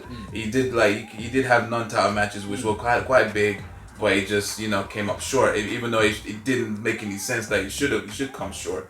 So yeah, that's what made that for him. To me, that was my Ziggler. Like it was starting to become to a point where if it was hard to get behind him because. You knew he was gonna lose. Yeah, you knew he was gonna lose. Sickest promos and then sickest promos. Like he should have won against Undertaker. He should have won against Undertaker. He should have won. No, Bray. Right. Oh yeah, him as well. Sickest promos as well. Yeah, shit. Against John Cena numerous times. Roman Reigns. We all agree SummerSlam was okay / good. Yeah. The Bray Wyatt thing was the best part. Yeah, potentially the best part. And the Universal Championship was better than we thought. Yes. Yeah, I think those are the main. What the only thing you could touch on would be like, what do you think was your match of the night? For me, it was Finn and Thingy. The match or just the overall? As a match, let's say what was your best match of the night? I'm taking Charlotte Trish. I think Seth versus Brock. It's a hard one for me. Seth and Brock was clearly a very good match. I know that Finn and Bray was shorter, but it was just still perfect to me. I'm sticking with that. Yeah. Kofi.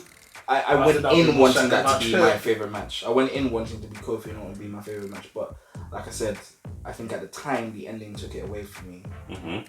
Until we Assessed evaluated it but today, still, was it even a great match? I didn't see it, so It's a great feud. I did in an idea, but did they put a 5-star match on compared to Lesnar and Rollins or even Finn and Bray? No. So I'm gonna say this might be a bit unorthodox, but match of the night is a position that is shared by Seth and Brock and Bray and Finn. That's what I'll say. Okay. If I can get away with that. Like it's coming close, like you said, with those two matches, but I'm gonna just pip it to Finn and Bray. Like that entrance is pretty much, or that debut is up there with like when Jericho debuted.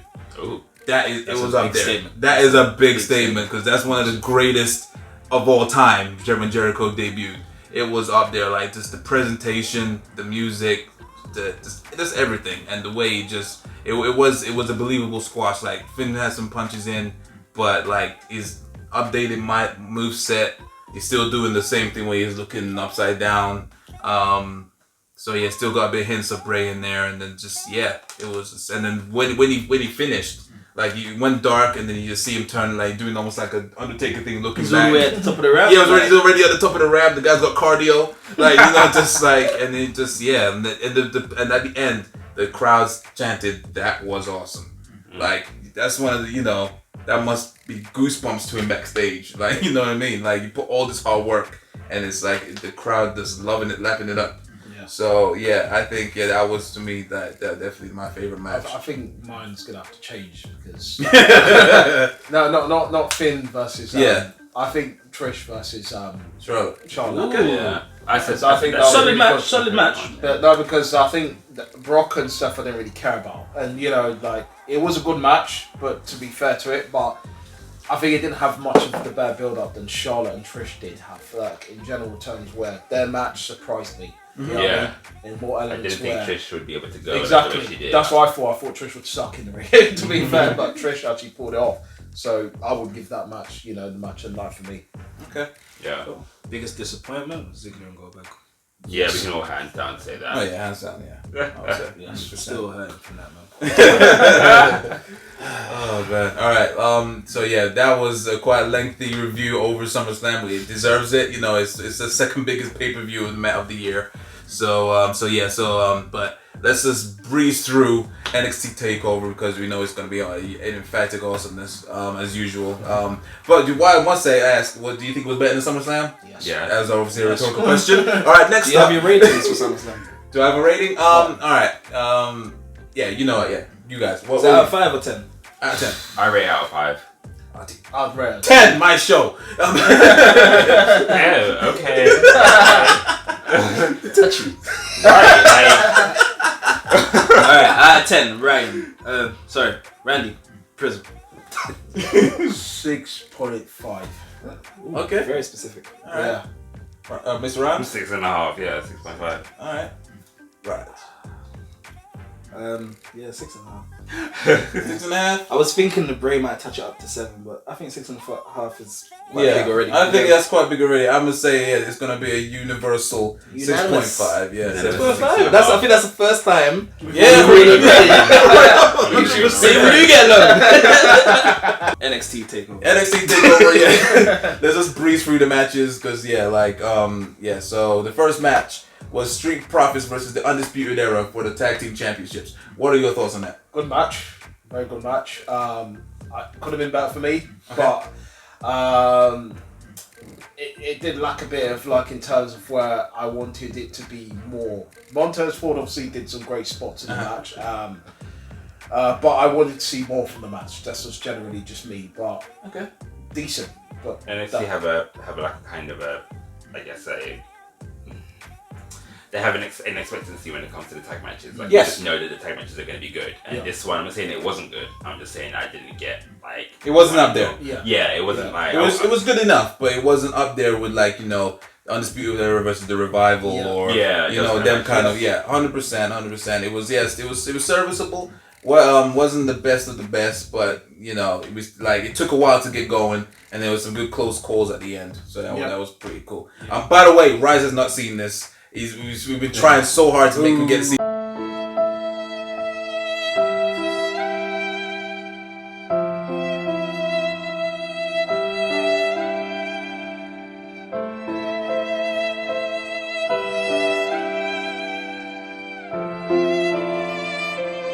Takeovers, and he's just overplaying. Like there yet. So he's got flipping network. It's on demand, and he still refuses. Who might say? I'm a main roster guy.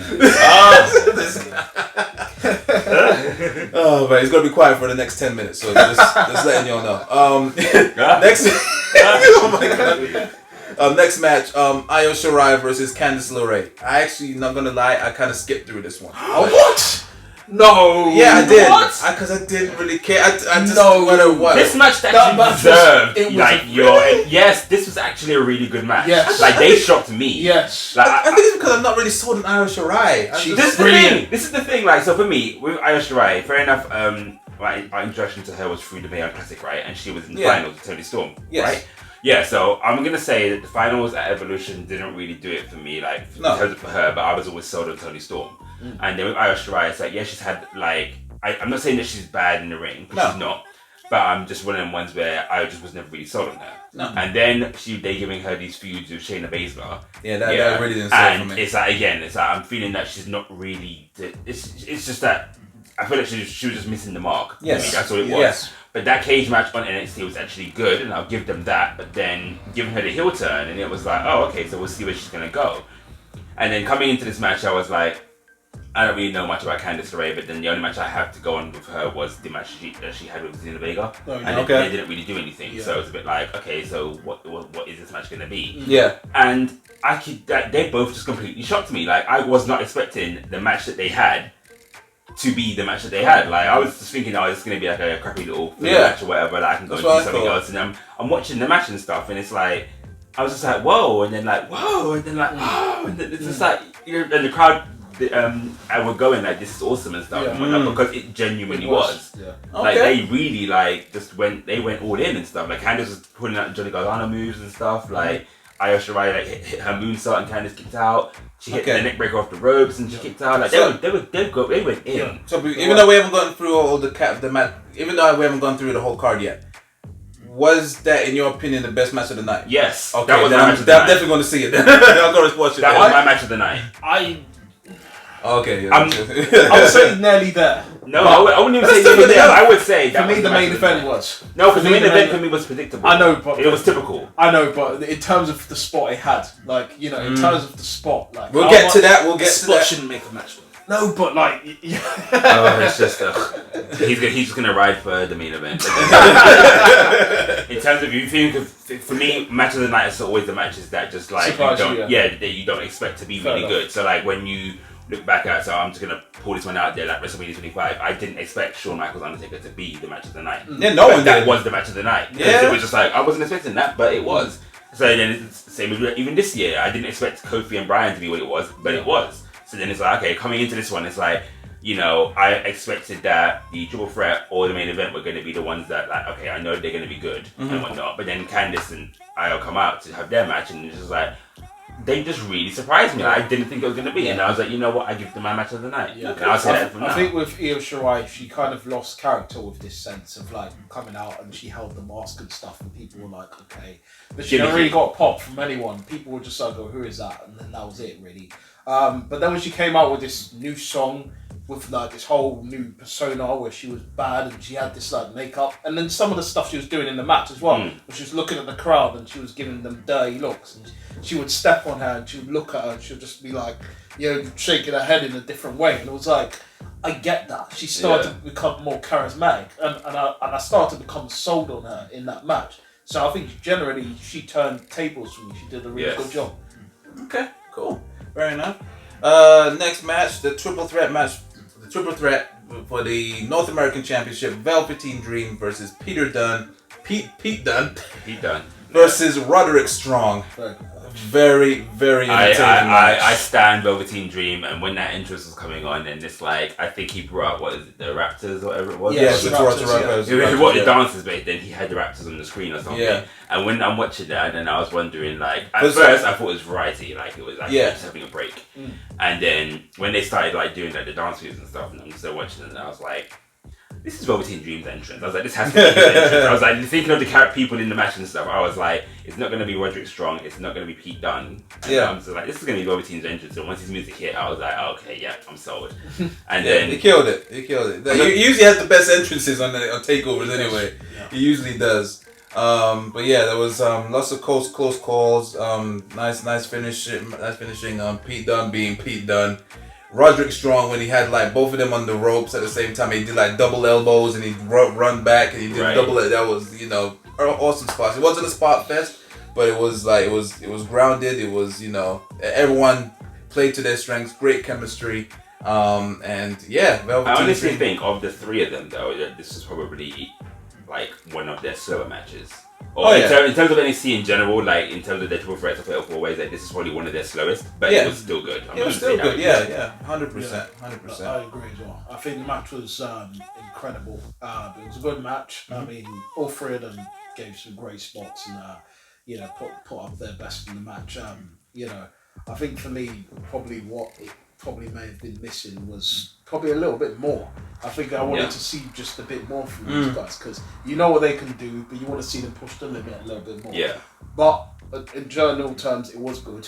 You know what I mean? But I think it could have been better. Yeah, fair enough. Yeah, it's understandable. Next match, the co-main event, which was Shayna Baszler versus Mia Yim. Yeah, I didn't know nothing about this Mia Yim because I don't really watch NXT on a weekly basis. So I knew she was obviously part of the Mae Young Classic and whatnot, but I didn't know much of her. I did like her entrance. Very nice. You're sold on that. No, you're just like... Fair enough. I got a different take from that. Okay. But yeah, I must say I don't think she was ready for that match. She's not ready. Like it wasn't a good match from her. Considering this is my first time seeing her, you could see like she's not ready yet. Like it was too soon to put her in the title picture. And Shayna Baszler, like, you think? I think so. Like there was a couple botches as well. There was a lot of slow parts, like she didn't know what to do. There was definitely a part where like they did a botch and then they had to do the whole run again, and then she was trying to rile up the crowd again, but the crowd was just like, "No, you fucked up." Like, you know what I mean? Like it wasn't a great first outing, and it also feels like this feud just come out of nowhere. Like she just obviously attacked the rest of like Shayna Baszler's crew, and then she already got the title match, and like. Yeah, it just felt flat for me. I don't know why. I think for me, I know the feud kind of started like NXT about months ago, where she kind of came out, and then like Maria Shafir and all the rest of them came out, and then they kind of attacked her and stuff. So I think it had builds, but it didn't have a better build to it. It kind of stopped. Yeah. And then they kept Shayna Baszler feuding with Bianca Belair, so it came out of nowhere. Yeah, that's what I'm saying, yeah. So they kind of killed the momentum there, which, in general terms, they should have kept rolling with it. But in general terms with the match, I thought it was decent. I agree with what you said in terms, I think she looked a bit out of place there in terms where she looked like she didn't really know what to do much. Yeah. But I've seen Mia Yim wrestle before, and she is a great wrestler. Yeah, she has been in TNA before. I saw her there where she did do some real good things there, and she was, a champion there. So she is a credible wrestler, but I think in general this match didn't put Mia Yim on the map for the NXT public and for the WWE people. So I do think she needs to work on that. So it was like, okay, so I have this, me and my brother have this thing, right? So when we watched women's matches, and he was like, so he said the statement that it's weird because he doesn't understand what the hype is about Shayna Baszler. Because he's like, he doesn't, when he thinks like of the wrestling standpoint or just how they perform, he's like, he doesn't rate Shayna Baszler in the ring, but Shayna Baszler doesn't have a bad match. No. And I was like, yeah, that's actually really true, because every match that she's had, whether it's on pay-per-view or on like the classic or whatever, wherever she has her matches, you don't rate her for her style in the ring or anything, but it's never a bad match. No, it's not. She doesn't have bad matches, and then I felt like with this one, this was probably her first bad match. Yeah. And it wasn't even because of any kind of watches or anything. I just think it was because they both, in terms of, I guess, where the first 3 matches had taken the night. So the tag match, Candice and Io Shirai, and then the triple threat, they had kind of kept things fast paced. They kept you on your toes and stuff. But then Shayna Baszler, fair enough, I'm not saying that she is a fast paced wrestler and stuff, but they both kind of really slowed down the pace. And rather than go any kind of like impact wise or anything, they went very kind of technical and very wrestly and all that sort of stuff. And that's fine. But then it was because it was just a different touch of pace and stuff. And also, again, if you're not really sold on Mia Yim and stuff, then it's kind of like this is her introduction to everyone in that respect. So it kind of just fell flat in that respect. I'm not saying it was a bad match, because it wasn't, but it was just it just kind of fell flat because it was like, you know, they went technical rather than being like a spot fest or having like a lot of high moments and stuff. They went really technical, and then it just kind of didn't really expect that. But so in terms of so Shayna Baszler doesn't have bad matches, but in my opinion, this was her first bad match. Yeah, I do agree with you. I think like with me, and they could have really tried to, because I know these two are friends in real life and stuff. I think they could have orchestrated their match a lot better. Yeah. In terms where they should have sold it to us doing high octane moves and stuff. I think it was just obviously very limited to submissions more at the start, and it wasn't really the spot where people were getting really into it. I think if they wanted to do that again, they should have started first, you know, Right. to build the match up. Oh, the end was a bit flat too. Yeah, That's what I'm saying. The whole it was really The story was built for it, but you just weren't expecting that to be the end. You genuinely wasn't. So it was just kind of like, so out of nowhere, like choking her with the leg and stuff, and it was just like she tapped out. You're like, oh, okay. because I do agree, it didn't make Yim look strong. I think in terms, yes, as you said, Shayna Baszler, it made her look weak as well. In terms, I felt the match should have been more on the card where it should have been literally these two slugging out, having a real battle, you know, in terms where these two put on an actual clinic of a wrestling match, which could have showcased both of them better. Because Shayna Baszler, you know, she's an incredible wrestler, you know, in terms of where she has this monster heel personality, she's brilliant at that. And she has the appearance to go with it. I know a lot of people call her the female Brock Lesnar, and she does this one too, but she's more credible than Brock is. She does put a lot of work in. But I just felt that in that match, they both didn't carry each other that well. Right. I think, you know, in terms, in the way they let each other down, because they could have done a lot better. That's just my thing. But, Okay. I hear that. Fair enough. And the main event, don't worry, we're almost done, right? The main event was Adam Cole versus Johnny Gargano for the NXT Championship in a 2 out of 3 falls match. The first match was Adam Cole's choosing, which was the wrestling match. Regular match. And the second match was Johnny Gargano's choosing, which was a street fight. And then if it was one piece, then Really Regal gets to choose the final stipulation, which was Ambrose Asylum. Pretty much. Pretty much, it basically was steel cage match with weapons on the side and barbed wire at the top. Yeah, it was pretty nuts. practically TNA's Full Metal Mayhem. Pretty much. Yes. This is why you gotta watch the damn thing. I'm joking though. Your thoughts on those guys? Quick, Who was champion going into this? Adam Cole. Yeah, I thought it was a good match. I mean, as I said, I loved the spots. I think the wrestling match was obviously a bit lackluster. Could have been obviously better, but I was happy it kind of ended quickly and they got that out of the way before they got into the street fight and everything. Obviously. Well, actually, they dragged on the first match longer because the idea is that none of these men want to pin, and this is what Eddie pointed out. He was like, okay, then so the first match is going to be a regular match, and then he was like, but in this regular match, you're going to have it so that these two are just going to keep kicking out everything anyway. So they've hit all these moves and basically had the match. And it's like, well, where do you go from here? So then that's why the only credible way to win, to get rid of that match, was that someone has to be disqualified. In which case, give it to Gargano, he got disqualified. and then now you'd be going to a street fight, in which case, yeah, you give them a little bit of weapons and stuff, but then now you know Gargano's going to win because that was his match choice anyway. And then Adam Cole tapped out, so then it's like, okay, cool. So technically, when you think about it, Gargano technically won everything there and then because the first one didn't actually happen. It's a DQ, it doesn't happen, but he got the first actual decision because Adam Cole tapped out.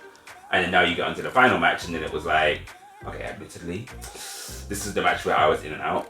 Again, I had work, people. I had work, so I was in and out. What did they call it? Because I'm assuming they didn't call it Ambrose. They just called it like a weapon. Yeah, it was just a weapons, a cage for the weapons. Yeah, they didn't give it a name, but he was just like, you're gonna be in a structure for the weapons.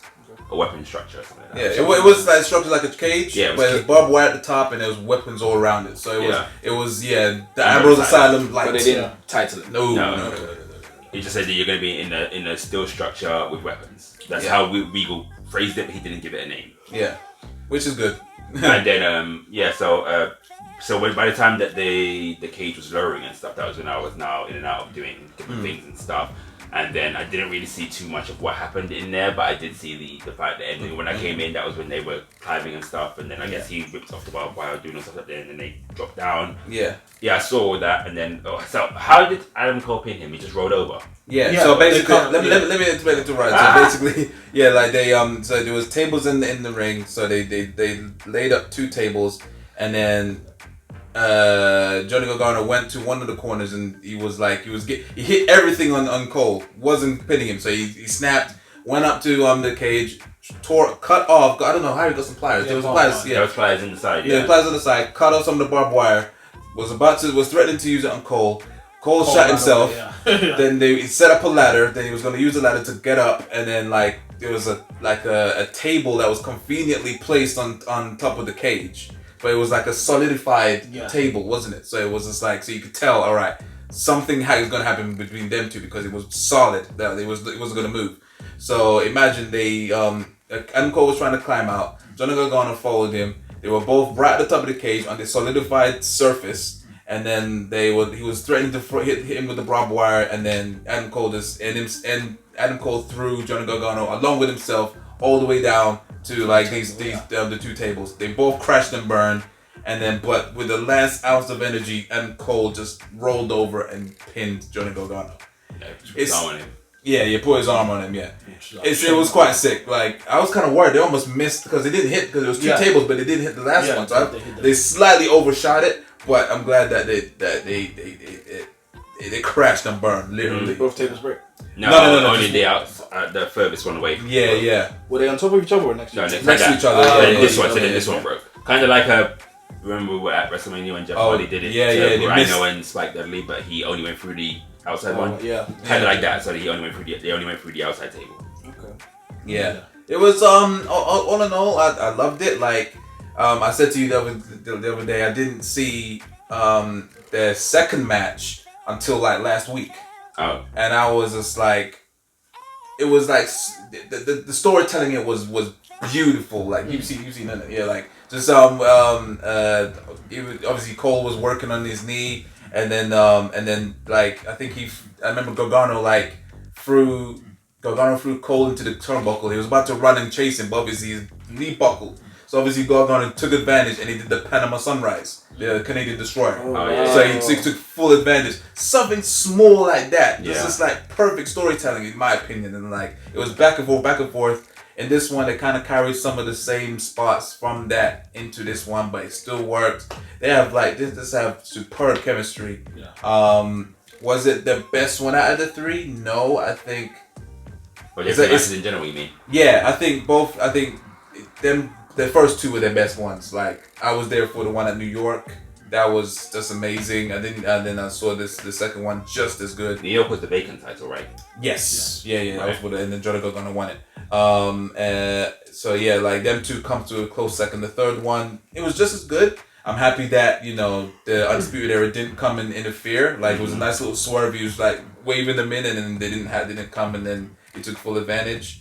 Yeah, I thought it was solid, and it was a typical takeover. It was full of great matches. It was still quite. But my thing with this takeover, normally the main event is really good. Yeah. So I kind of would do that thing where rather than always put the main event in the match of the night spot, I would be like, okay, let's look at the rest of the card and see what was the match of the night. And then it's like, that's why I would say for me, Candice and Shirai was my match of the night. Yeah. Okay. You would agree as well? To be an extent, yeah, as a surprise match, yeah, definitely. Okay. Yeah, in terms of like you're talking about the main event. I think generally, yes, as you were saying, the other two previously were better, but this one I think just had a bit more extreme to it. And you know me, I'm a hardcore guy. I like hardcore matches. You know what I mean? So when someone pulls out the hardcore and does the actual hardcore thing, I'm fully invested in it. So you know what I mean? So they got it right in those terms, but. As I said, I think it was the weakest out of the two, matches they had previously. So, Okay, cool. But I would agree with Mr. Rhymes saying that one was, Io Shirai Cancer was probably the match of the night in terms of surprise element. Yeah. Oh yeah, quick roundup on that. Yeah, we're not going to be going through the whole of everything of Raw and SmackDown. Sasha Banks making her crazy return against Natalya, turning heel. What are your thoughts on that, right, Mr. Rise? Because you've been quiet. I liked it. I actually. You know how sometimes I come across thumbnail spoilers? Yes. So I kind of saw Sasha Banks through the corner of my eyes and then scrolled away. Yeah. I actually thought she was going to show up at SummerSlam because I didn't read it. So I thought, I've ruined SummerSlam, is it? And because I'd already seen Becky and Natty, I thought, okay, she's going to get involved in the Bayley and Ember Moon match. Yes. So when she didn't show up, I was like, oh. And I was like, okay, so it must be the next night. And then when she came out, I was like, yeah, and I could kind of tell it was going to be a heel thing or whatever, but I was all for it. With her long hair, the pulling off the wig and stuff. That was different. It was cool. The steel chair shots, I'm sure one of them landed Becky in the head. Oh yeah, I've seen the camera. I didn't realize, but I'm thinking, it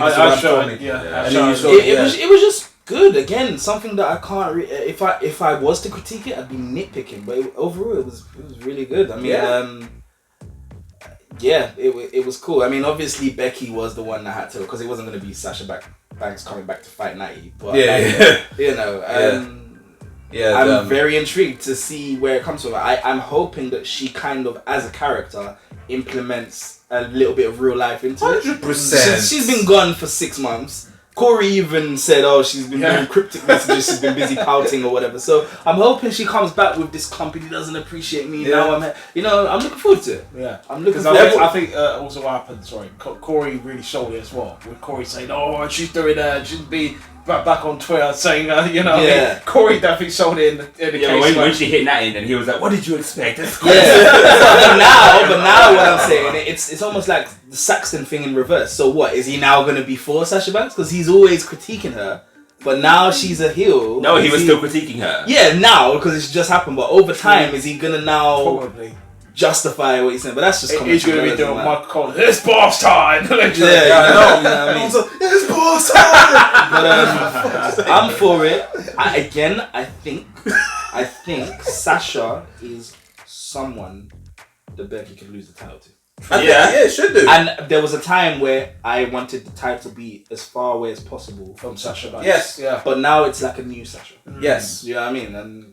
But then hopefully I'm not saying that they need to long out their rivalry, but I do think that their first fight should not be the one that Becky loses it. It's most likely going to be a Clash of Champions. Count out. Yeah, that's what I was going to say.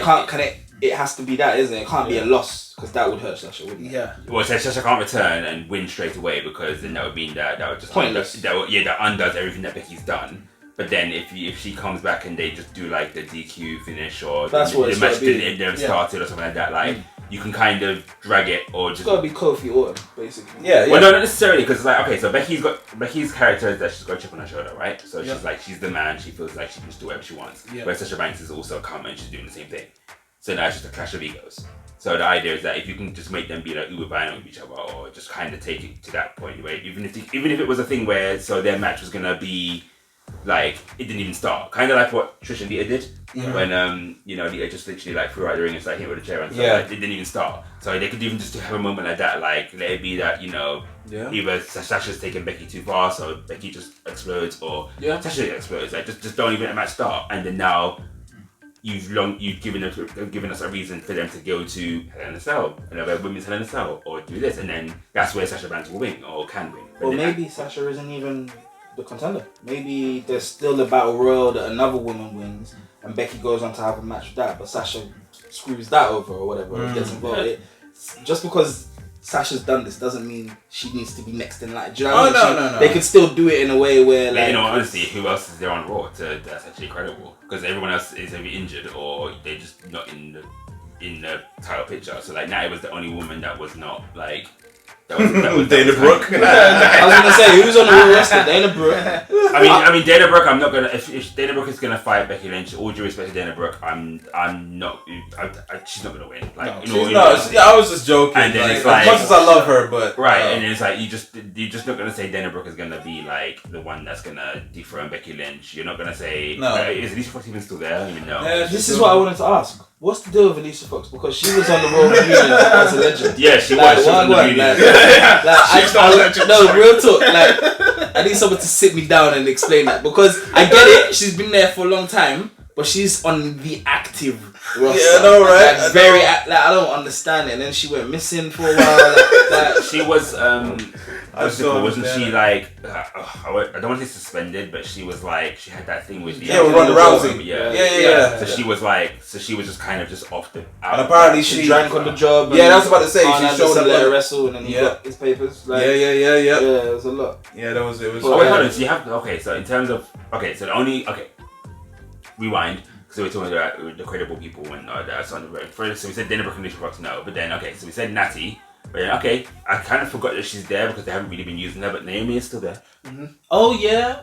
But they haven't been using her. But then, but who's a heel that is Becky Lynch? Yeah. But Becky Lynch is a tweener, so you don't need a heel. Because Natty wasn't still a face. Yeah, she's still a face. 100%. I get what you're saying. I 100% get it. But in their world, she's still the face. Yeah. She's a face. She's not an official tweener. Well, technically, that feud they tweened. But her and Natty. Yeah, but that was purely for that feud. Come on, the next night Natty was there talking about her dad and so. Come on, that's not. Do you know what I mean? It was purely for that feud. Yeah. Okay, fair enough. But then so you got but then with Becky Lynch, if she was gonna feud with Naomi, it would be a thing that would end up being a tweener as well. Then you have some Naomi turn heel. You wouldn't make her turn heel. You'd make her kind of. I think it would be face versus face. I think we'd have if Becky's gonna feud with anyone who's not a heel, it's just gonna be Bayley and the Moon. It's gonna be that same vibe. Yeah. Well, no, because Becky is in the spotlight and she gets time, so. But I mean, good guy versus good guy. Oh yeah, no, but then there'd be a build up with Bayley and Moon. There was just no build up. Oh yeah, no, I don't even mean in regards to just in the sense that that's the vibe. Look, because look, with Ember and Bayley, there was no she's the good guy. They both fought each other. They both did sneak attacks on each other, but they were still good guy versus good guy. Yeah. That is what we will get with Becky if she faces a Dana or a Naomi or anyone else. Natty was good because Natty actually can play a heel, but then like I said, she turned back face the next night. What about Asuka? Asuka has the potential. She's on SmackDown. She's in the tag team title. But feuds. then they could. I know they could easily go. I'm gonna pull up the roster, man, because I hate to say it. Like I need to remind of who's. That's true. I mean, in terms of on Raw, the only two viable people for Becky Lynch outside. Well, I say two, but then you have to include Lacey Evans, but she's already had a shot. Yeah. Lacey. Fuck. So Lacey. Lacey Evans. Oh, she. So Lacey, Natty, they've already had their shots. Ruby Riot's injured. Yep. So it's like you then look at what Tamina, Sarah Logan, Dana Brooke, Alicia Fox, them four fight back in Becky Lynch. I'm not invested. So then the only two left now are Naomi and Sasha Banks. In which case, Bliss is actually on Raw. She is, but she's tag champion right now. So Maria. Oh yeah, Maria. Yeah. Nia Jax, if she returns. She's injured. Yeah, she's injured for a while. She's gone for a while. Long-term injury. Ronda Rousey, if she returns. That's not going to be until November. Isn't she trying to get pregnant and have family? Yeah. Sarah Logan could be like the kind of wild card, like if she gets repackaged and stuff. But again, I wouldn't see her as being the one that's going to dethrone Becky. That's what I'm saying. I think she'd be perfect for Viking Experience. Right. Sorry, Viking Raiders. Sorry, my bad. Admittedly, looking at the roster now, and looking at where they are. So there's obviously clearly people who are good enough, like Bliss and so forth. But considering where they are now, storyline wise, there is no one other than Sasha. I think there's an No, you outside. got Naomi as well. I think Yeah, there's an but would outside they make chance. Naomi beat Becky? Face versus face. I think there's an outside chance it's Zelina Vega as well. If She's actually a they great heel. You know she what I is a mean? good heel, but then it's like Yeah, awesome heel. they never seem to use her in the capacity to wrestle. She's on SmackDown She anyway. was a great wrestler. No, she's on. She's an amazing wrestler. No, Andrade and Zelina on a Raw. No, they moved them to Raw and then they moved them back to SmackDown. Yeah, because he wanted to keep him with Charlotte because obviously he's banging Charlotte, ain't it? And that's what they said. Why you gotta phrase it like that? No, well, it's either that or Just they're say both what? banging someone on SmackDown. No, yeah, that is because yeah, Vega and Black. Yeah, you're right. Yeah, that's pretty much that. That's pretty much it. You can't just say that they're like love interests. You have No. to. God. Yeah. Just say I have a mutual togetherness. I don't. Do you know what? Unless we get a call Until- up, maybe an NXT call up. No, because there's no woman on NXT right now that can be called up to the roster. Because there's no point. Genuinely, Alicia there is no point. Fox is. I was gonna say she's not listed, but she is there. Okay, but is it? There's no viable threat. There's no viable. Considering who Becky has beat already, it would just be. Yeah, it has to be Sasha. Yeah, so it I has to agree be. with your original point. They have to stretch it out a bit. Yeah, Yeah, I mean, because until there's no they- one built up right now, to get her into that or to get them into that point. But then what does that mean? What, Sasha's gonna win and then we're just gonna have Sasha and Becky again? Yeah, Right. don't be surprised if it's gonna be like a 6-month, 7-month feud. Don't be surprised. I'd be fine with that though, because in all honesty, we had it with Charlotte and Sasha. They could actually put on some really good matches. Oh, So well, Sasha- besides the hot potato-ness, but yeah. oh yeah. Well, that- who's on SmackDown? Because they do mess about. They do have people from like Samoa Joe was on Raw. Yeah, but they do it with the men. They rarely ever do it with the women, though. They rarely do I that mean, wild card they shit. did it with Alexa Bliss and Bayley. Yeah, basically. Bayley's a contender was. That was just Bliss. fucking retarded. I never that. You know what? I happened. was just about to say what's up with Lana, and that was gonna make me say what's up with Rusev. But Both of them are just on break. time up. Yeah, they're actually on a legit break. Liv Morgan, They- she implied that she was She gonna said change her that character. Or Yeah, so something. you know what? I could honestly see her being Bayley's next opponent. Who? Yeah. Liv Morgan. Liv Morgan. Yeah. I hope so. I love Liv. When she returns and stuff like that. Mickey James can still go. Mickey James, when she recovers from her injury, she can still go. She's still a viable threat, I think, if they use her right. Not with Bayley though. I wouldn't be invested in Bayley and Mickey James. No I'd offense be to invested either one in of Mickey them, James and Becky. Oh, Mickey. but but then they already had that feud. They've kind of done it. They did it. Yeah, they did it when SmackDown had Backlash for SmackDown had Elimination Chamber. They had the 3 women's matches. They had Becky and Mickey James, Nikki and Natty, and Alexa Bliss and Naomi. Mickey James is bae. Just letting you know. She did get squashed though. I don't like it. I thought Mandy Rose was big. She is. She's the main bae. He changed all the time. No, I know it changed all the She could time, be but viable for Bayley as well because she got. she was meant to be, and then they just didn't pull the trigger. I'm still pushing for Sonya Sonya Deville. Deville, She, yes. She is. like, I think if they 100%. move her right, Hey, what's going on? Are they ditched that thing now? When there was hints of Mandy and Sonya, just when they did the little flick of the hair. You remember that? Yeah. Yeah. I don't think I ever saw that segment. I think you just told me about Right. it. I watched the women's stuff all the time. I didn't even see that. Yeah, there was one bit where I think Sonya Deville was in a match. She won, and then they were celebrating, and then you saw Sonya like she flicked Mandy's hair. And it was like that flirty flicks. She kind of gazed into us Yeah. for like a good 10 seconds. Yeah, it was a good 10 seconds, and then they came out but then again, it also fell into the time when I think it was Pride Month. Yeah. Yeah, it was during that. That same Pride. Yeah, so I don't know if that was because of that. I don't know, but there was definitely, and even the commentators was just like, "Whoa, like what's going on there?" And then They kind of did that with Sasha and Bayley at one point. They kind of there was a lot of It was gonna be like something, and then yeah. You're right. But I don't know. Just WWE. It was just teasing, but then all of a sudden, it came out of nothing. But whatever. Vince McMahon had his hand all over that. Of course he did. How did we get onto this anyway? Oh yeah, that was it. Yeah, cool. Talking about Raw. Yeah, that was Raw. Okay. So yeah, Sasha Banks, everyone was hyped about the debut. Very nice little re-debut or return, I should say. She got a huge pop. Very good.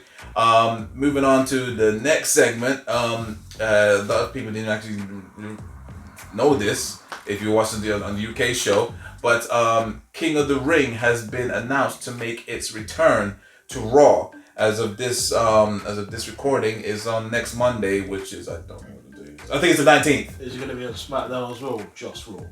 Right now, it's just confirmed for Raw. Now, they do have announced the superstars that's going to be on King of the Ring, and it features both superstars from Raw and SmackDown. Do we know the superstar? Yes, I got them right here.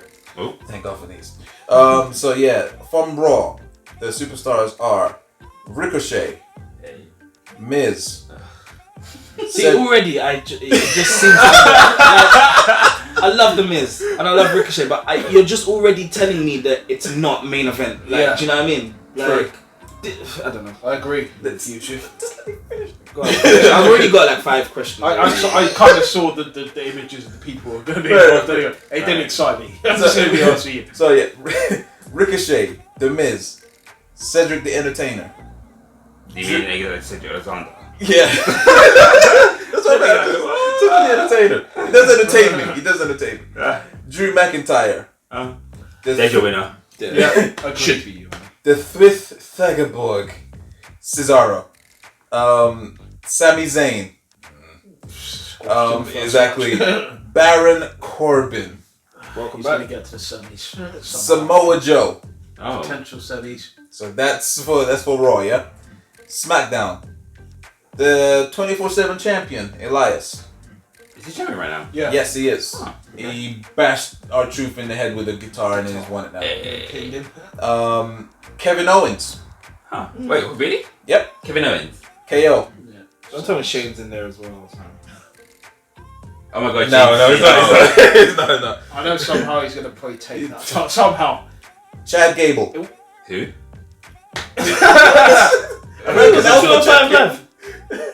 Chad Gable. He was on 205 Live. He is on 205 Live. Okay. Yes. They've deleted him from 205 Live, literally.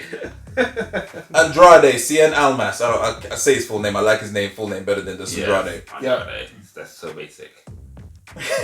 Shelton Benjamin. Finally. Rolling eyes.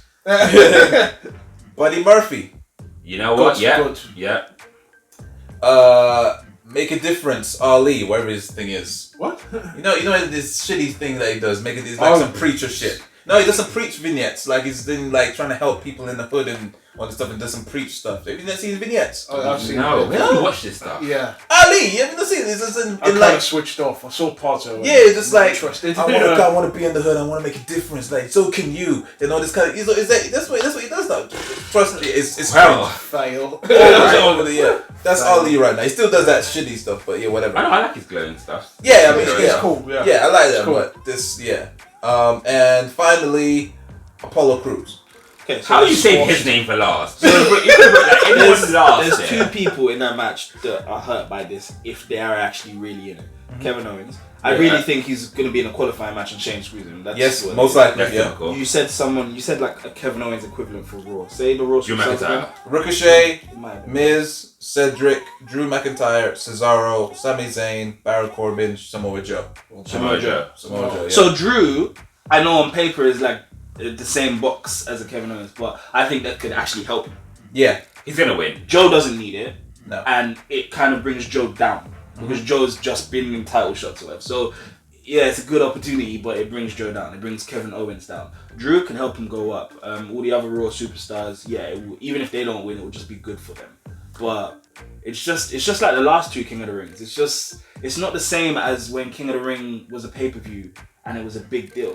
Like before, you would win King of the Ring, and I think at one point you would get a title shot as well. Yeah, like, Yeah. They're not gonna do You that get now. the trophy. You're gonna you get a dead title shot. trophy, and then it's gonna be King Cesaro walking Yes, around I'm saying. with I was a about to say flipping gown. with the crown and scepter. Dead, man. Yeah. That's what I'm about to So say. dead.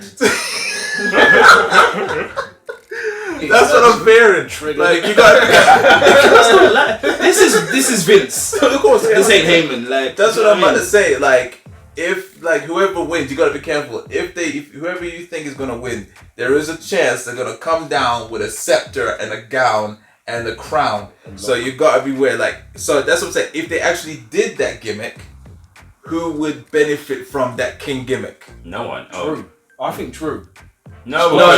Listen, if they're Squash actually king. going for the king gimmick, the cocky, I'm a king and I'm actually gonna wear a stupid ass crown, then that would be Baron Corbin. 100%. That's what I'm If saying. that's what the outcome is that they're Yeah. going for, 100% Baron Corbin 100% deserves Baron it. Corbin. But I if they're don't see trying, him winning.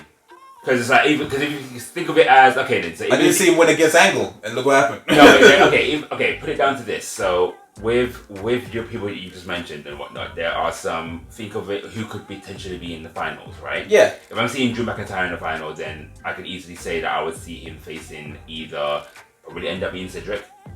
Okay. Just to get Cedric there. Cedric will be that guy that they'll make you think he's gonna win. Yes. Yeah. Yes.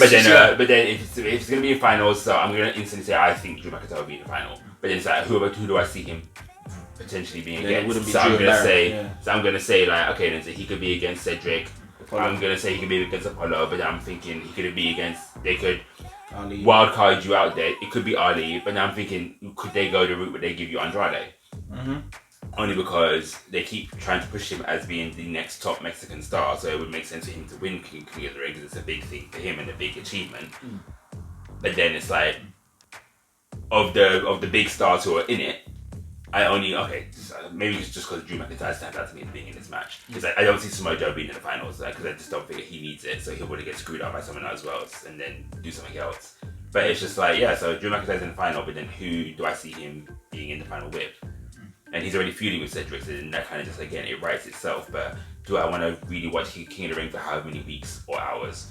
Just to see Drew and Cedric in the main event, which I've already seen twice on Raw already. So it's kind of like, Yeah, but it's gonna most likely they're gonna bump heads. They're gonna involve some type of rivalries in King of the Ring as well. Yep. But if you watch SmackDown, I could see Buddy Murphy going far in this because Buddy Murphy actually surprised me on SmackDown. He had a good match with Roman Reigns. He had a good match. He was on SmackDown. Wow. Yeah. He's on SmackDown. He's on SmackDown superstar.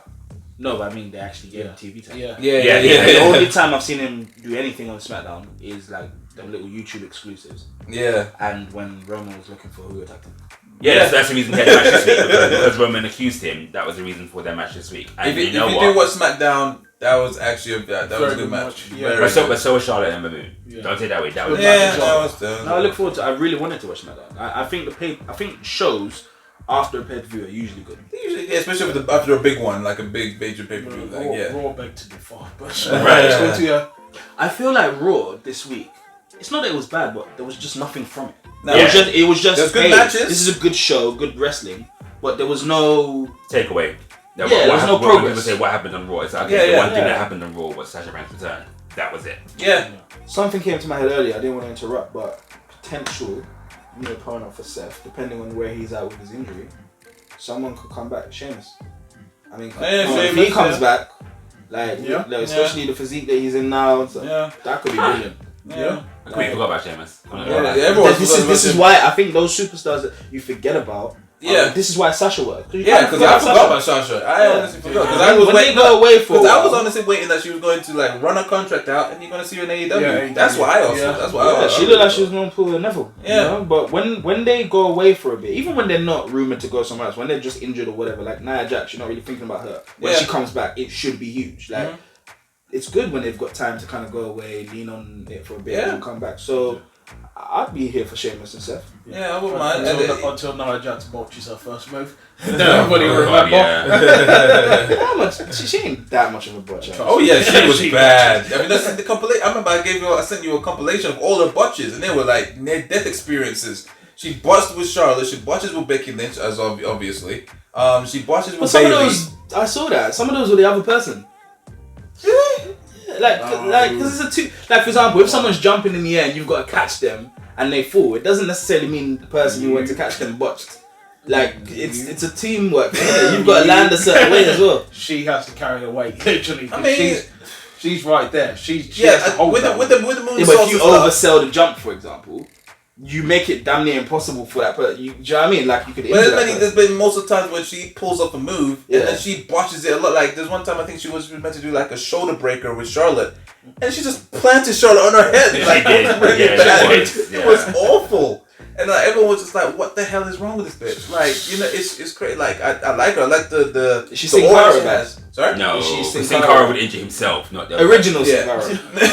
Unico is perfect. Like, original Sin Cara. It was Sin Cara now. thing. It was now moved Scar's on. still around. He's No, still it's around. moved on.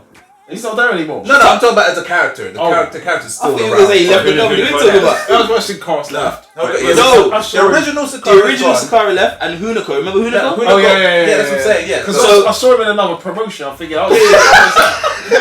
The story is messed up. yeah. The original Sin Cara was actually a character before WWE, right? Yes. Yeah. So the original Sin Cara was Mystico, right? He left, Mystical. He left the company, but WWE were like, nah, we still Believe in him, because it's a masked superstar. We can get someone else to play the character. So they literally still own the Sin Cara character. The real Sin Cara is like, nah, screw it. I'm Sin Cara. I'm gonna do my thing. I don't know if he's using the Sin Cara name, but it looks exactly the same. Yeah, it looks exactly so. Yeah. So in terms of fantasy and storyline, we are dealing with the same Sin Cara that we've always had. That's I what we're swear supposed this to is believe. so blatant. I swear. Literally, in storyline, fantasy, we're supposed to act like Sin Cara never left from his debut. But in reality, that is a different man. That is a different man. Literally. Meanwhile, everyone's wondering where Hunico is. Like, he just... It's hilarious. The story will always make me laugh. Yeah, but back to King of the Ring. I agree with what you're saying. If they went to go gimmick wise, who's going to hold the crown or that? Baron Corbin's your obvious choice. I wouldn't want to see Baron Corbin holding it though. Hell no. I think generally, if they wanted to push someone to the moon, that Drew McIntyre should win that. Yeah. You know what I mean? It's beneficial for him in terms of like. I wonder if they're gonna give him the king and stuff because he's Well, not British. I know he's Scottish. Well, Scottish. What they call Well, they Scottish flipping king did or it. something. Sheamus, Regal. There you go. That's what I'm saying. So they Yeah. probably still like they can still push him to the moon, but still call him King Drew. I'm just but they've not added like a Scottish king. I guess. Yeah, So you know, give him like a whole Game of Thrones shit. I'm just like, maybe. Probably maybe. make him hold some Scottish. It's There's something you know, coming on the but then ring again, side. this is meant to be a new era, so maybe like if Heyman like just says no, Vince, pull away, let's make him be a powerhouse. Don't give him the king shit. Still let him win it. Yeah. King of the Ring. Just Yeah. don't make There's him no I need to do do that. agree. Yeah, I'd be there for that. Yeah. If they actually, if he actually just wins it like a normal opponent in the previous King of Rings, when it was Yeah, pay-per-view, like Steve Austin and all them people. Yeah. Edge, all of that, and not like flipping walk around like he's flipping King Edward Booker. or whatever. Yeah. Like, I'm gonna let Booker pass because he was just so entertaining. Yeah, he was with. I I get the loved free it. pass. I loved it. But who was there for King Regal or King No. Regal? Not too bad, but King Sheamus. Sheamus, King he's Barrett. embarrassed about that. King Barrett? Again, Barrett was entertaining, but it's Like, what do you want to be? Do you want to be the hard ass successful guy or the entertaining one? You can hardly ever be both. Yeah. As funny as Barrett was, it brought him down. Yeah, of course. It brought him down. That's why he wasn't in the title picture. Like, do you know what I mean? And it's just I do agree with you, Yusuf, that they should bring like championship opportunities back to the winners of the King They of the won't. Ring. Yeah. But I think that should happen. But Generally. didn't what's that? Because I was watching some of What Culture and they said they should bring back that rule. I think it was, remember that, was it Worlds Collide? Remember when they did that thing on YouTube? Yes. When it was like all three NXT, Raw and SmackDown, they all was, I think it was only on YouTube only or whatever. It was and on then, the network. Yeah, and then I think there was a tournament and whoever won that, they get to choose what title they went for. okay. They should bring that to King of the Ring. Like, it doesn't have to be the top one. They could easily go for the Intercontinental, US, that kind of stuff. Okay. And then, you know, but then That'd again, be I guess that kind of takes it away from being King of the Ring. If you're going to be the king, you're going to go for the But top then title, you- obviously. You can even say for title pictures and stuff, if they're doing the King of the Ring tournament right now to potentially give someone a future title opportunity, we still have not had anything for our WrestleMania Battle Royal winners. Because Braun Strowman hasn't done anything, Omega hasn't done anything. Nothing. So it's Absolutely like, nothing. They need to get rid of So that. is this? So am I right in saying because it's featuring SmackDown superstars, it's not going to be a predominantly Raw thing?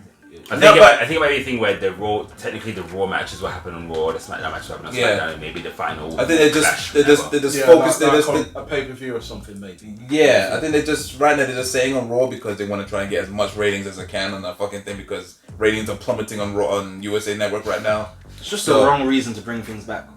That's why they brought back the reunion. That's why they did Which was so random. That's what I'm I mean, saying. I'm happy as anybody to see Exactly. Stone Cold Steve Austin, but even for me, that It was was- just like It was forced. weird. It was just forced. Even him appearing on Raw was weird. Like when he had this segment. Oh yeah, Recently, yeah. When he had to talk about Seth Rollins, I was like, Yeah. why is he going to talk about Seth Rollins? After the match. After the match, and then it was just like, oh yeah, by the way, I got straight up Steve Austin. You know, just It was just really weird. It's like really just weird. plug his promo and get on with it. Yeah, Like, yeah. no one cares. It's all a I'm ratings sorry, spike. but yes, Steve Austin is credible. But why are you going to have his opinion? He has a podcast. Let him do it That's on what his I'm saying. podcast. Do you know what I mean? That's not it's true. Now, why are you going to have him there just to have a segment of him say, oh yeah, I back Seth Rollins? Who cares? It was And everything. after the Leave him match, for his it podcast. just made You know no what I mean? sense. Like, Yeah, that's all. Yeah, USA Network is just panicking right now and it's making Raw panic because obviously, like, yeah, it's their baby. So.